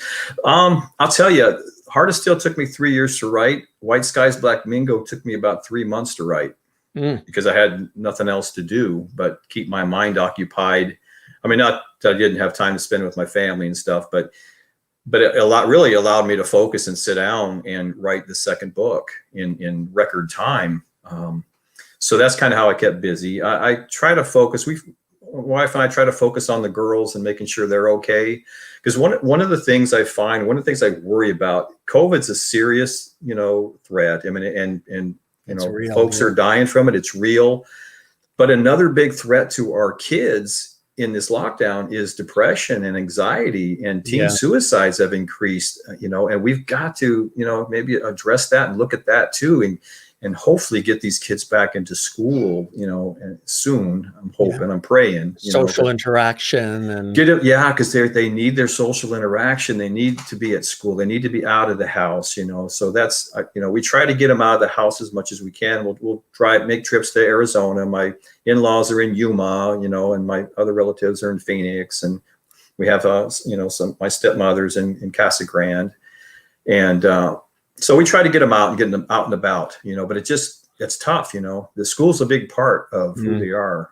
Oh, sure. The identity and their development and all of it. Yeah. It's been really, how about you yourself? How have you been staying connected? I'll tell you what's driving me the most crazy is the gyms being closed, because I've been an athlete all my life, and I've worked out. I'm in the gym always, all the time. And now I can't since the beginning. Any chance I can get a workout in, I get one in. I've got a small little gym here in this apartment complex, but just doesn't quite do it. Now I go to Arizona, the gyms are open there, just with restrictions, so I can get a good solid workout in there. But here in California, I don't know how these folks are going to, reopen or stay in business, but they got to keep them closed down for now. And I'm hoping that they open up soon, because that's the biggest part. That's where I get rid of my anxiety. You probably know this. That's where my anxiety, relief comes in, is to work out and just get a good workout, bust it out. Then I come home with all this energy, and my wife loves it because, I'm emptying the trash and I'm doing some dishes, and I get all this energy to do stuff, so I start cleaning or, but I miss that. I really miss that. And I want to stay healthy. I think it's hurting a lot of people's health. And one of the things, my brother's a nurse, he's a travel nurse, and he's a COVID nurse. So I get a lot of inside scoop on what's happening and stuff. And, that you might not hear in the news and such and stuff. So he, he's got advice. He's like, take your vitamin D, take your zinc. That's what we give patients, because people aren't getting enough sun. Right. Vitamin D is, I think everybody's deficient in that. Yeah. And if you're not getting sun, you're not getting vitamin D. So you need to take some supplements if you're not getting out in the sun enough, because that's the best source of vitamin D there is just some sunshine. So he recommends doing that. And folks who have diabetes, be especially careful, because he's seeing a lot more people who are getting into trouble who have diabetes and some underlying health conditions. Asthma and various. Be really careful around your family members and stuff that have those issues. A place for me that is sort of zen, like you say, working out, definitely. Tennis, cycling, and all for me. And I know you're within range of it, but growing up here on the coasts, Northeast coast, the ocean. Oh gosh, yes. I'm either swimming it, surfing it, boogie boarding it, sailing it, that's a great picture, Jim. Whatever. That's on the South Shore of Long Island, New York. That's Robert Moses State Park and Beach, and that's the Atlantic Ocean there. Oh, nice. And just when I'm at the ocean, it really it's the power of it, and the tide and the flow and the respect I have for it. I realize it's bigger than me. It's in charge, not me. So we have this mutual respect. It respects me. I respect it. Right. And you have a good time. Things that are larger than yourself sometimes are good to be surrounded by too, right? Nature. Absolutely. And we have the beach here, and they did open the beaches up, and there's a lot of beaches that are open. And of course, my daughter, Emily, she's just turned 19. She's got her own car. She actually bought her own car with her own money. She booked a couple national commercials. I was real proud of her. She had enough money saved and she bought her own car. But so she was able to go to the beach with her friends quite a bit. Gracie is 14, so, we have to take her and stuff. But we do spend some time on the beach, and I'm with you, man. It's just the zen, just the taking the sun and the sand and the ocean and just, those beautiful aesthetics from nature. Just they're so healing to the mind and spirit. Mm-hmm. Karen is in Nova Scotia on the Atlantic too. Beautiful, she says, as well. And everybody's talking about the various things that they're taking. Vitamin D3, 5,000 units a day. That's actually what I take as well. Yeah, that's great. I was tested actually a couple of years ago, and the doctor said, "Wow, you're really low," because here in the Northeast, obviously it's cooler up here, so we're going to the ocean but not swimming in it. Gotcha. So, it's but definitely taking that, and she's taking elderberry, zinc, vitamin D. Oh, and nice. C. Yeah. I heard vitamin C during this COVID situation is another one that helps. Yeah, definitely want to boost that immunity up, Exactly right. Well, you know what they've been saying, Kevin, during all of this is we have to be, unfortunately, 6 feet apart from one another. Yeah. But we have to be 10 feet away from our refrigerators. That's another issue that's been a challenge too. Yeah, the refrigerator is just right there on the left, right? Right. What else is there to do? I'm just going to eat something, Yeah, exactly. Out of boredom. I know that's Dick Van Dyke reruns and have a snack, right? And have some snacks. Yeah, let's do some popcorn. Let's try to. We do that. We try to go to the store and buy some snacks that are just not going to kill us. But then like yesterday, my daughter Emily, she whips out a bunch of chocolate chip walnut cookies, and I'm like, come on, man, because I'm not going to walk past that and not have some. But they're one advantage, really I good. guess. Yeah, they sound delicious. Feel free to have her ship some FedEx cookies are my thing. One thing I guess would be is the family time, right? A lot of people say, well, normally things are so busy. We're always running around. We're always having to, clear out our inbox and answer the emails and get on the road and do what we have to do. And we've had a moment to pause and reflect on our lives and reflect on the things we've done. And a lot of people are pivoting, and a lot of people are looking in the mirror saying, okay, I've done this so far. What do I want to do with the next chapter of my life? Sure. Yeah. And the time spent with family, not obviously all the family, because you can't get together with everybody, but the family that's in and around you. That's been a blessing, hasn't it? Oh my gosh, yeah. No, it definitely has. And like I said, I have 2 teenage girls, so they keep my wife and I on our toes. They make fun of it. I mean, they're at that stage. You still have a full head of hair. But it's great. You see how fast it all turned gray? It was jet black 2 years ago. Yeah, I was blonde when I was young. I was blonde, and then it kind of turned dark brown, and then it went to gray, and now it's going white actually. So yeah, that's all my daughters. That's what I tell them. I blame them for it and stuff. But they're a lot of fun. They're both sweethearted, good girls, good people. They're inspire me. I use I look for things all the time in writing and stuff, and I pull from my wife, I pull from my daughters, I pull from people I know, and just use their their insights and stuff. But yeah, we do family stuff. We'll do a family, let's watch this Netflix series. We'll find a Netflix series and sit down as a family, make some popcorn and do that. My youngest daughter gets on her chats a lot with her friends because it's their only means of communications. Sometimes they can go to the park and hang out. Some of the parents are flexible that they'll let them, go to the park, but usually they have to be online to do that. So we try to pull her away from that once in a while and just have fun because we don't have any movie theaters open up yet either. And I'm a movie guy, man. I love going to the movies, right. Just love it. But well, I guess you could always buy stock in GameStop. Yeah, GameStop, right. I'm gonna jump on that. Yeah. Now look, you got it started with food. Linda, I just made homemade beef stew. This is a foodie crowd. I did a 2-hour food festival host chat show with them a couple of months ago that they're going to do again. Beef stew. It doesn't sound good with homemade it sounds good. Yep. Beef stew. You're making me hungry, Linda.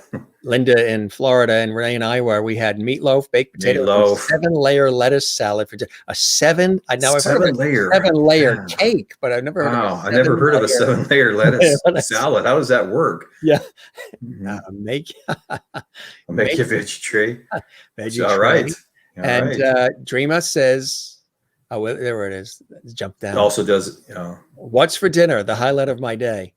yeah, exactly. Yeah. Mm-hmm. We need another foodie show. That's it. Yeah. Okay. They want to know, what'd you have for dinner, or have you not had your dinner yet? Because you're 3 hours behind us. It's 8:39. Oh my here. gosh, no, I have, man. I made sure I ate dinner. My wife just made the best homemade tostadas with meat and jalapenos, and so I like stuff hot, and she made a bunch of those just earlier, and I chowed down on that. Yeah. Yep, Yeah. homemade tostadas, man.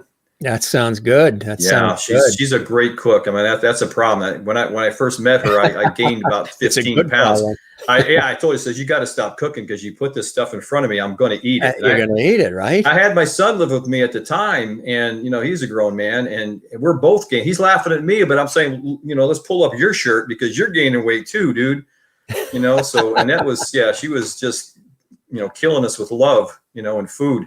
Yeah. But she's a great cook, so we always got something going, and the girls are always up. What's for dinner, Mom? What are we eating? What are you making us? And yeah, I'm like, why don't you guys get in there and make us something, invent something? So they'll experiment sometimes with different things and try to bake something. That's another thing too with the lockdown, is they're baking stuff. They're experimenting more with creating foods and desserts. Here's your 7-layer salad from Renee. There it is. Lettuce, frozen peas, crumbled bacon, hard-boiled eggs, dressing made from salad dressing and seasonings. That sounds pretty darn good, man. Yeah. Karen in Nova Scotia, her son's 24th birthday today. Happy birthday! Oh, happy birthday, Karen! So we ordered Chinese takeout. Nice. That always works. Chinese. I love Chinese food. So, what are some of the things that continue to inspire you, bring you great blessing and joy, in addition to, of course, your loved ones? Yeah. To want to continue to create in the way that you are, Kevin? I don't know. I mean, but aside from, my kids and my wife, who are just a huge inspiration to me, I know. I'm enjoying being here in California for the time that we're here. I know we're not going to stay here forever. We'll go back to Arizona, where we're from. But I enjoy being around this business. This acting, this Hollywood. The business is a very interesting thing to be around with the girls and meeting different people. We've met so many great, wonderful people. So that gives me inspiration, and I listen to other writers and the stuff they're working on and different things. And like I said, working with Kevin and talking about, putting Heart of Steel on the screen, that inspires me. That excites me. White Skies, Black Mingo, by the way, the audiobook is in process for that as well. That's something that Mr. Burke Allen of Allen Media Strategies came up with and approached and said, hey, I've got a whole group of great voice actors, something you're familiar with, Jim, who would, and I've got a great voice for, your book, and would you be interested in doing this? And I'm like, well, heck yeah, man, absolutely.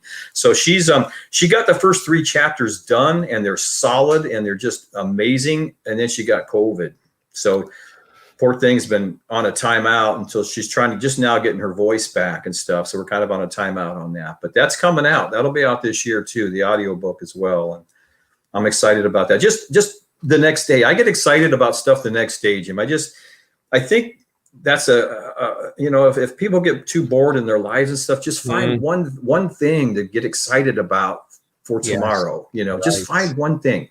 Get excited about it, and that'll carry you through. That'll keep you going. That'll get rid of the boredom and stuff. Just each day is a blessing, man. Just each day, find something to make it exciting, to make it fun, to make it rewarding. That's what I tell people. I tell them, especially during times like this, to surround yourself with a constance in life, because when it seems like everything else is spinning out of control, get out in nature, go to the ocean, whatever it may be. Gardening was actually one of the biggest hobbies this past summer. Everybody was planting, and because it's something they can nurture, and it gets them outside. Whatever it is that is part of your bliss, and maybe you're still finding what that is, but surround yourself with some of those things that are, the earth is continuing to spin on its axis. The sun is coming up and going down. You see birds and animals and fish, and surround yourself with the constants, and it'll sort of settle things for you a little bit, helps you sort of handle some of the craziness that happens. Yeah. And turn the news off, turn the news off. Yeah. and make Read a sure book. that you relax. Right. We show this usually all the time. Yeah. You really, really have to. You got to. Yeah. Got to relax. Got to unplug sometimes, you know. Exactly. And Llewellyn says she loves Audible books, so I was glad to hear about that. Oh, good. Linda's definitely getting the books. Nice. Thanks, Linda. Well, I tell you, my friend, this was really fantastic. This is fun. It's a great conversation. We've chatted for almost 2 hours. Yeah. But it doesn't feel like that, does it? No, it went by about like 30 minutes. I feel like we've been talking about 30 minutes right now. It's been a great conversation, great people. I am just thrilled to be part of the community, the Lovity Nation community. Yeah. Thank you all for welcoming me in, you know, and Annette too. She's a part too, because she brought this guy in. You know, yes, this guy to me. So Annette is now a Lovity on the Jim Masters Show live. Right? She is. She's in. Well, you are welcome back anytime, my friend. Thank you, sir. Congratulations on all the success. I know it's been really revealing for you as much as it has been riveting, and it's beautiful work that you're doing, and people are obviously responding to it. And and I know that there's more, you know, in you to come out, and I just want to show you. Dreamer says, Kevin is a wonderful writer. I couldn't put Black Skies, White Mingo down. Thanks, Dreamer. And Dreamer's quite a writer herself. Oh, no, exactly. Yeah, that's huge in my book, because I'm so humbled and flattered by that. Lovity from Karen in Nova Scotia. Absolutely. Yeah. And again, we encourage folks to go to the website and pick up the books. You're going to love it. Kathleen goes, very interesting. Thank you, Kevin and Jim. You are very welcome. And Annette loves the Lovities. Yay! Yeah. You're a Lovity. Yep. And maybe your daughter would like to come on and chat about absolutely. Her career. Yeah. Oh my gosh, absolutely. I'm sure. Yeah. The young Gracie might not, but I know Emily would love to jump in talk about what it's like, talk to you. Yeah. She's worked on. Juanita in South Africa. Great conversation. Thanks, Kevin, for sharing your time with us. Looking forward to reading. Thanks, Juanita. Linda in St. Augustine, Florida. Please do come back, Kevin. Thank you for sharing your books. Thanks, Linda. And let's see. Anne says, amazing evening. Thank you, Kevin. Looking forward to reading both books. Thanks, Anne. Mona in Louisiana. Thanks for sharing your story. Nice to meet you. Look forward to reading your books. Now you are a Lovity. Sweet deal. Still in Connecticut says, thank you for sharing your life story. I plan to purchase your books. Thank you so much, everybody. Yeah, a lot of great. Very humbled by that commentary and good stuff, my friend. Let's stay connected, and hopefully, if you're out on the East Coast or I'm out on the West Coast on a TV shoot or something, we'll get together and maybe break bread. It would be a pleasure to do that and see. I'd love to do that, Jim. Yep. And good luck with everything you're doing. Be well and stay safe. And toast you. We always toast all of our guests, so we toast you. And this fancy glass that looks like it's got something really heavy in it. You know what it's got? What's it got in there? A Trader Joe's iced tea. I'll be darned. Yep. It's like a fine wine. Yeah. I tell you, and it's in my New York Mets gobbler. Nice. Mets. Yeah. That's it. God bless us. Mona says, thanks for sharing your story. Nice to meet you. Look forward to getting the books. We appreciate that. Thanks. And amazing evening. Thank you, Kevin. Looking forward to reading both books. That is wonderful. And a few more coming in here. And cheers and cheers. Thanks for sharing your life story. And cheers to you guys. Awesome. That's awesome. Thank you, gang. Thank you, gang. You're the best. So this was Karen in Nova Scotia. She knew it was Trader Joe's. I know I should have Trader Joe's sponsoring this show because I talk about Trader Joe's so much. She's on to you. One of my friends works there, so we get a little bit of a discount. Nice. Insider information there. You're the best, and it's a pleasure meeting you, sir. You really thank you, Jim. It's likewise. It's a pleasure meeting you too as well. I appreciate you inviting me on. I'm so thrilled to be part of the Lovity Nation, man. Thank you, everybody out there. Oh, it's our pleasure. And definitely spread the word about the show. We love that. Definitely will. Yep. Spread the word about the show. There's the website, gang, to check out more from Kevin, and look for Kevin D. Miller. Right. There's a lot of Kevin Millers out there. The D makes the difference. Yeah. It helps. You take care. And again, I hope Mhm. the show exceeded whatever expectations you had and that you Oh, enjoyed by your far, by time with far. us. No, I love it. Yeah, I would love to come back on, Jim, and talk some more with you and the nation, the Levity Nation out there. You're great, man. Love it. Sincerely mean that. Llewellyn Mhm. says, nice to have someone in my time zone. Hey, all right, Llewellyn. Thanks for the great talk. Mhm, awesome. Amy says, another great show. Thank you. Karen in Nova Mhm. Scotia. Bye, Kevin. Bye, Karen. All right, sir. Thanks. I Mhm. appreciate it. You be Mhm. well, and we'll chat again soon, okay? Yes, you be well too, Jim. Take care back there, buddy. I appreciate it, man. All right. Good luck with Mhm. everything. Continued Thank you. success. Have a good Yeah. night. Thanks. Good Now night. go Mhm. stretch those legs. I am, man. I got to get up. I got to get some blood back in my behind. That's what I tell all the guests. Stretch Yeah. the legs.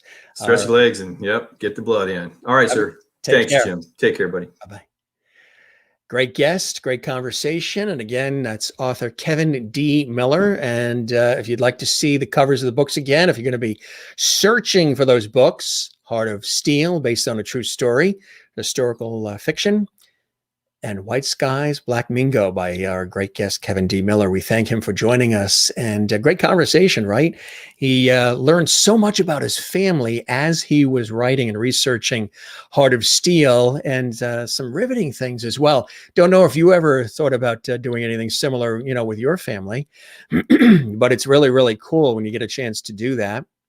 And we've been doing that with our family too. As I mentioned, we have a lot of relatives on my mother's side, with my mother being the youngest of 16. And there's relatives on dad's side as well. And you learn so much. We learned again that we have family up in Canada. We never thought we had any relatives in Canada who discovered a mountain in a town up in New Brunswick called Kierstead Falls and Kierstead Mountain. Absolutely unbelievable. I want to tell you that tomorrow we're going to have a lot of fun. Jen Sandler is going to be with us, and Joe Barros. Joe Barros is the artistic director with the New York Theater Barn, and Jen Sandler is the associate artistic director. They are going to be here on Friday. That's live at 7 p.m. Eastern, 4 p.m. Pacific. Joe and Jen from the New York Theater Barn are going to be with us. We have a lot to celebrate. On Saturday, Lynn Hillary, who was with Celtic Woman, brilliant singer, songwriter, musician, as well as teacher, live from Ireland, 1 p.m. Eastern, 10 a.m. Pacific, 8 p.m. in Ireland, Scotland, and England. She's going to be with us live this Saturday. It's going to be incredible. She's all excited. Again, you've probably seen her in the Celtic Heart special, Tim Janis. We were a part of that. Celtic Woman for a number of years, and she has her own brilliant solo career as well. She is here on Saturday. Special time, 1 p.m. Eastern live, 10 a.m. Pacific. And it'll be 6 p.m. in Ireland, England, and Scotland, GMT. So those watching in Europe, in the GMT time zone, it's going to be 6 p.m. for you on Saturday, 1 p.m. here Eastern time, and 10 a.m. Pacific. Then we have another brilliant author on Tuesday. This is Marie Cawley. She is a fantastic writer and author. She's going to be joining us live. We're very excited about it on Tuesday. Wednesday, award-winning Broadway producer Mark Levine is going to be here. Yeah, that's right. He's an incredible investor and producer, theatrical producer, and so much more. Very involved in a multitude of very successful Broadway hits. Mark is going to be with us on Wednesday. Then Sean Kanan is making a return trip to the Jim Master Show Live. Sean, of course, remember in the, I'd say, summertime he was with us, late summer. And we had a great conversation. Sean Kanan, of course, from General Hospital and The Young and the Restless and so much more.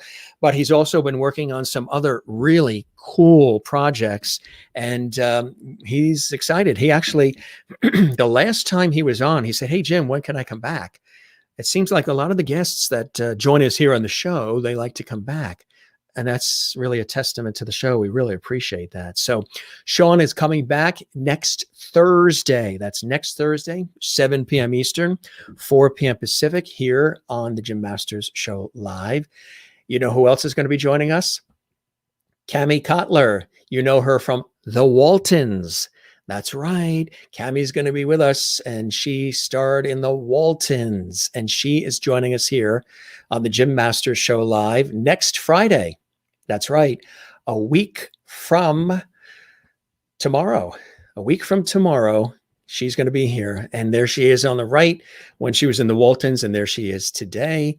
And we are excited about that. She's going to be with us a week from tomorrow. So again, Marie, wonderful author and writer, is here Tuesday. Broadway producer Mark Levine's here on Wednesday. Actor Sean Kanan, live from Los Angeles, here on Thursday. And Cammie Cutler from The Waltons is going to be here on Friday. And of course, tomorrow, Saturday, that is, Saturday, Lynn Hillary, originally from Celtic Woman, is going to be here Saturday at 1 p.m. Eastern, 10 a.m. Pacific, 6 p.m. in Ireland, Scotland, and England. Tomorrow, again, from the New York Theater Barn, Joe Barros, the artistic director, and Jen Sandler, the associate artistic director, are going to be here as well. Also, a note of programming, Brian Dunphy from the High Kings, wonderful Irish singer, songwriter, and musician, is going to be with us on the 13th of February. That's right. 1 week from this Sunday, he's going to be here. And that's going to be really cool. Actually, it's going to be Saturday. Yeah, Saturday. He's going to be with us on Saturday, a week from this Saturday. He's going to be joining us. And that's going to be really, really cool. So join us for that. That's, I believe, is at 2 p.m. Eastern. 2 p.m. Eastern. You can check the Facebook page of Jim Masters TV and also our YouTube channel, Jim Masters TV, for a reminder of all the shows coming up. And we try to list them at least a week in advance, promote them a week in advance at least. We have so many more people booked all the way till April, but there's only so many hours in the day to do all of the backroom programming and booking and scheduling and everything else. So just a little teaser there that Brian Dunphy is a brilliant Irish singer-songwriter musician. He's with the High Kings. You may remember we had Darren Holden on. They're dear friends, Darren from the High Kings as well. So Brian is with us on Saturday, the 13th of February. It's going to be really, really cool. And that is just some of the guests that are going to be joining us here on the Jim Masters Show Live. Let's take a look at some of the great comments coming up. Francis says, looks like a great group of guests coming up. Way to go. Jim, thank you very much. We actually have one of the stars of the original West Side Story just booked today. The original West Side Story going to be with us. And that is coming up soon. So stay tuned for that. Kevin says, Jim, forgot to mention those are my daughters Gracie Miller and Emily Ray on the cover of White Skies, Black Mingo. So let's bring that up. His daughters actually posed for the covers of that one. There they are. Cool. Very, very cool. That's a great shot. Thanks for that update, Kevin. So that's Kevin's daughters, Kevin and Annette's daughters, right there on the cover. And again, there's the other book, Heart of Steel. There's that book. Good stuff. Kevin, thanks for joining us on the show. You were fantastic. And everybody who's watching on our YouTube channel, we would love it if you subscribe to the channel, share the channel, tell everybody about our YouTube channel, because all 250 episodes plus and growing of the Jim Masters Show live entertainment lifestyle talk show series are all there for you to watch live when we do the show lives, and also on demand 24/7 anytime. And I know a lot of people binge watch. Some of the guests binge watch as well. Some of the guests, even before they come on, they watch the shows because they want to see what we're doing here. And a lot of people watch, the lovely viewers watch because they like the guests and they like the way I do the show and they like all the levity and everything. And that is perfect. I really appreciate that, gang. Mary Bishop says, another great show, Jim. Thanks. And good night and good night, lovities. You as well. Good night, Jim and everyone. Thank you for another amazing show. You are very welcome. Good night, Mr. Lovity, and good night, lovities, from Linda in Florida. Christine says, thanks, Jim, for a great show with Kevin. Good night, Jim and lovities. See you tomorrow. Yes, Jen and Joe from the New York Theater Barn are going to be with us. That's going to be really cool. And good night, Jim, and good night, lovely family. Stay safe, stay well, from Karen Campbell Green in Nova Scotia. Anne says, wonderful evening, Jim. Thank you for bringing such joy and love. Good night, everyone. You as well, Anne. And it was wonderful to have our surprise guest, Dream of Denver, by way of comments. She was a lovety tonight. She's already a lovety, but she was one of our viewers, and she checks the show out as well every once in a while, and I love that. And she has a new book coming out. She's going to be with us in March, towards the latter part of March, and we'll keep you posted on the date. Dream of Denver, the wonderful Dream of Denver, we love her, is going to be coming back on the show. Very interesting show. Thanks, Jim. Good night, everyone. Keep well. Juanita in South Africa, you have a beautiful night, and say hi to your daughter. And Kathleen Walker says, have a great night. Good night, all. You too, Kathleen. And Mona says, thank you, Jim, for tonight. Hope you and all the lovelies have a great rest of your night. Love the sweater. Look great. Thanks again. My pleasure. And thank you. I'm glad you enjoy the sweater as well. And everybody's saying goodnight to each other. I think that's so nice that everybody does that. And everybody's saying goodnight to each other. Thank you, Jim. Great show again. Great show tonight, Jim. Kevin is such a great guy. Fits right into Lovety Hall or Lovety Nation. We've been upgraded to Nation. I kind of like that. You have a good night, Karen. You too as well, Renee. The 7-layer salad tickled Kevin's fancy, and it tickled my fancy too. And say hi to Bernie. I think Bernie was joining us, Renee, last night. He said hello, which is great. Bernie Oscom. Great show, Mr. Lovety. Thank you, Linda. Thanks, Kevin. That was great. Absolutely. And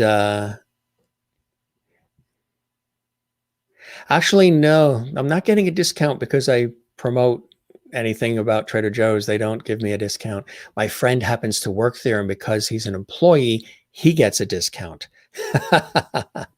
But I don't get the discount. So I'll say, hey, can you buy this? Which is cool. So I don't necessarily get the discount. You have to be an employee. But maybe I should talk to them because we use a lot of their products here at the house. Trying to come back. Good night, all. Merlin, welcome. I know you're having computer problems there, huh? Hopefully that'll all get straightened out. And Kevin goes, love being a Lovety. Thank you all for your warm welcome, Lovety Nation. You got it. And everybody's asking, there's 2 things you guys are asking about, and we are still working on them. The Lovety Cruise. I know you guys really want us to do the cruise, and we're looking at 2022. Obviously, this year, we're still with vaccines and everything. Everybody's still trying to get things organized, but we're looking at a couple of my friends, dear friends, have owned a travel agency for years. They happen to be based in New England, and we've been talking about the Lovety Cruise idea. And I know many of you have wanted to go on a cruise somewhere, and we call it the Lovety Cruise with all the Loveties and your host, Jim Masters, and perhaps some of the guests. I know we've mentioned it to some of the guests who have been with us, some of the performers and others. Hey, would you like to be on the Lovety? Some of the comedians, would you like to be on the Lovety Cruise with us? And they're all like, yes, yes, yes. So some of the guests who have been on our show may be joining us on the Lovety Cruise, the Jim Masters Show Live Lovety Cruise with some of our Loveties from across the country and more. So we are going to keep you abreast. We're looking at 2022, which is next year. It's not that far away, where we would be doing the Lovety Cruise. Also, we are still working. I know you guys have been asking for hats and shirts and mugs that are tied to the Jim Masters Show Live and Lovety. We have a designer that's working on that, and so that's coming soon as well. I know you guys have been asking about that, some of that swag from our Entertainment Lifestyle Talk Show series. So 2 updates there, the Lovety Cruise being put together. We'll keep you abreast on that. And I think some of you guys have mentioned some places where you'd like to go, probably somewhere nice and warm, maybe over to Europe. Could be a lot of different options. And some of the Lovety swag is being put together as well. So good stuff. Good stuff. You're right, Amy. You are right. So cool. Good things coming. Absolutely. We might need to use 2 cruise ships for all the Loveties. That could be. Willie is still with us. Willie was actually the very first one who said she wanted to go on the Lovety Cruise. When we mentioned Lovety Cruise, Willie was the first one who said, I'm on it. I'm on it. So that's cool. Juanita says, my daughter loves the show. Whenever I show her clips, she'll ask whether it is live so she can speak to everyone. Well, we say hello to her. And Give her a big hug from all of us, a lovely hug. We have received some more beautiful videos from some of our previous guests and some of our viewers as well. And we're going to be showing those. We're going to have a show coming up where we're going to share with you some of the wonderful words that past guests of the Jim Master Show Live had an opportunity to create and share for us in video form. And I know back in, what was it, late December, early January, we had a show where we showed you some of those videos from viewers and from our illustrious guests. And we're going to have another show coming up because we received many, many more complimentary videos from our wonderful guests who've been on the show. So we want to share those with you coming up, which will be a lot of fun. So stay tuned for that. Christine says, I still want to go on that Levity cruise. Merch too. Merch. Yes, absolutely. We will swing by and get you. We will pick up Juanita. We'll swing by South Africa. She'll be waiting at Cape Town Harbor. Shirts, hats, mugs, cruise. Yes, good things coming. Good things coming. You got it, Amy, as well. And good night to you, Willie, and to everybody else. And Karen in Nova Scotia. Oh, yes. Levity cruise. Yes. And you got to get up at 6 a.m. So you better, and you're Eastern time like we are. So you better get going, your friends. Do you have any snow where you are in Nova Scotia right now? We will swing by and get you Juanita, right? So, yeah, we're working on the Levity Cruise. We'll keep you posted on that. Jim Master Show Live Levity Cruise is going to be very cool. I did 2 of those actually in the past with other shows that I hosted in my professional work. These happen to be radio shows. We did one where we went to Bermuda, and it was fantastic with all of the audience. And some of my family came and friends, and it was really, really cool. And it sold out quickly. It was really amazing. We had a huge discount too. And then we did another one a few years later, and everybody wanted to go back to Bermuda. So we went there again. It was terrific. We were snorkeling and doing all kinds of cool things. So I've done 2 of them, in my professional life twice. 2 of them twice. That would be 2 of them, wouldn't it? If you did it twice. Anyway, we carry on. 2 of them. I did 2 of them twice. Did you catch that? I did 2 of them twice. You know what I'm talking about, don't you? So we did 2 of them, and they were nice, and it was really, really cool. You don't even have a flake, not a flake of snow in Nova Scotia, Canada, not even snow. We probably have more here. You keep waiting for the New England nor'easter to come your way, but so far nothing. I think it came up here and stopped here last week. All right, gang, we're going to sign off. But again, working on the merch, we're working on the Levity Cruise, all these great guests that are coming up. One more time, Joe Barros and Jen Sandler from the New York Theater Barn are here tomorrow. Wonderful Lynn Hillary live from Ireland coming up on Saturday. Then on Tuesday, author Marie Carley is going to be here. Award-winning, yes, Tony-winning Broadway producer Mark Levine's going to be here on Wednesday, and actor Sean Kanan is going to be here on Thursday. And from the Waltons, Cami Cotler is going to be here as well. So cool stuff, cool stuff. Gang, we love you all. Thanks so much for joining us on this episode of the Jim Master Show Live. Yes, twice as nice. 2 of them. Twice. Exactly. You guys are my support system. All right, go get some sleep. Or if you're just starting your day, we welcome you because, I always think about how we're doing this live, but a lot of people watch this show also later in the archives when it's not live.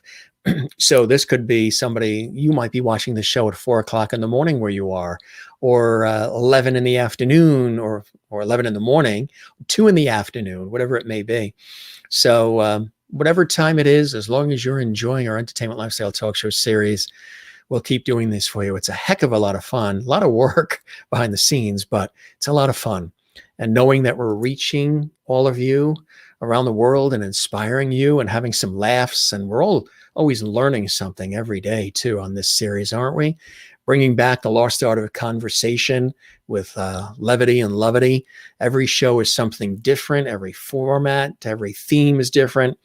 And that's what makes it an entertainment lifestyle talk show series. So we say blessings to all of you, wherever you are watching, live or on demand later in the archives. Kathleen says, lovely hugs to all. Good night. Stay safe. You as well, Kathleen. Hugs and love to all. Hugs. Good night to everybody. From Mona and from Karen as well. And Mona and Linda. Good stuff. We will always have your back, Jim. I love that. I love that. And yours, our support system. Thank you, Jim. Good night. See you tomorrow. I appreciate that. 2022 is what we're looking at, Willie. We will keep you posted. Obviously not this year because there isn't enough time to plan it. Plus, you can't really go anywhere. But we're looking at 2022. So we will, we're talking to our travel people and we will keep you posted on it. Lovely hugs. Christine, you as well. So we're each other's support system, Francis. I like that. You're mine, I am yours. That's the best way to have things operate, right, gang? You guys are the best. We're here tomorrow, 7 p.m. Eastern, 4 p.m. Pacific, live. Tell all your friends about our show. Don't keep it a secret. The more, the merrier. We love it. This show is just continuing to grow by leaps and bounds. And it's amazing. It's exceeded my expectations. And all of you make it extra, extra special. We thank a very special guest, best-selling award-winning author and writer, Kevin D. Miller. Appreciate him, live from Burbank, California. Glad he had such a wonderful time. It's nice meeting his wife as well, Annette. To you as well. And yeah, his daughter we might have on. She's an actress. It'd be kind of cool to hear about her career and some of the cool projects that she's had an opportunity to work on. So we're going to wrap. Love you all. Blessings to you all. Thanks for joining us. And it's been a great night. And thanks for your time and your attention. This is Jim Masters, your host, thanking you this time. Till next time, we will be back tomorrow, 7 p.m. Eastern, 4 p.m. Pacific.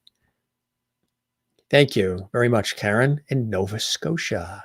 You make it extra special, Jim. Thank you. I appreciate that. And knowing that makes my day, Thanks to everybody who tuned in live and all your comments, those who just watched but didn't comment, and those who are watching this later in the archives. All of the episodes are there for you on our YouTube channel. If you missed anything, any of this broadcast or any of the past episodes, they're right there for you on our YouTube channel, Jim Masters TV, 24/7. If you have a suggestion for a potential guest, feel free. You can reach out to the show at jimmasterstv@gmail.com. That's jimmasterstv@gmail.com. We have a lot of guests lined up, but hey, you may have somebody you know from all walks of life, different categories. They don't have to be a superstar. It could be somebody doing something really good. Yeah, from all different categories of life. That's why this is a entertainment lifestyle talk show series. So there you go there, gang. All right.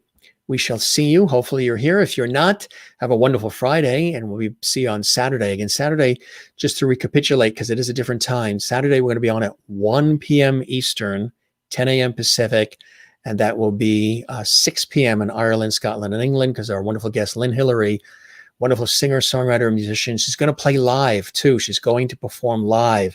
She's going to do a cappella. She's also going to play on a guitar. Some cool songs. So we're really looking forward to that. And that'll be exclusively on the YouTube channel as well. So get familiar with the channel if you haven't. It makes it easier for you, and subscribe, and that'll be great. All right. I think we said it all for one night. We shall see you tomorrow. Thanks for all of your time and attention. Always appreciate you guys being here. Means a great deal. And I love reaching out to you and you guys reaching out in the way that you do as well. It's what makes the world go around. Take care and be well. We'll see you tomorrow on the Jim Masters Show Live. Good night.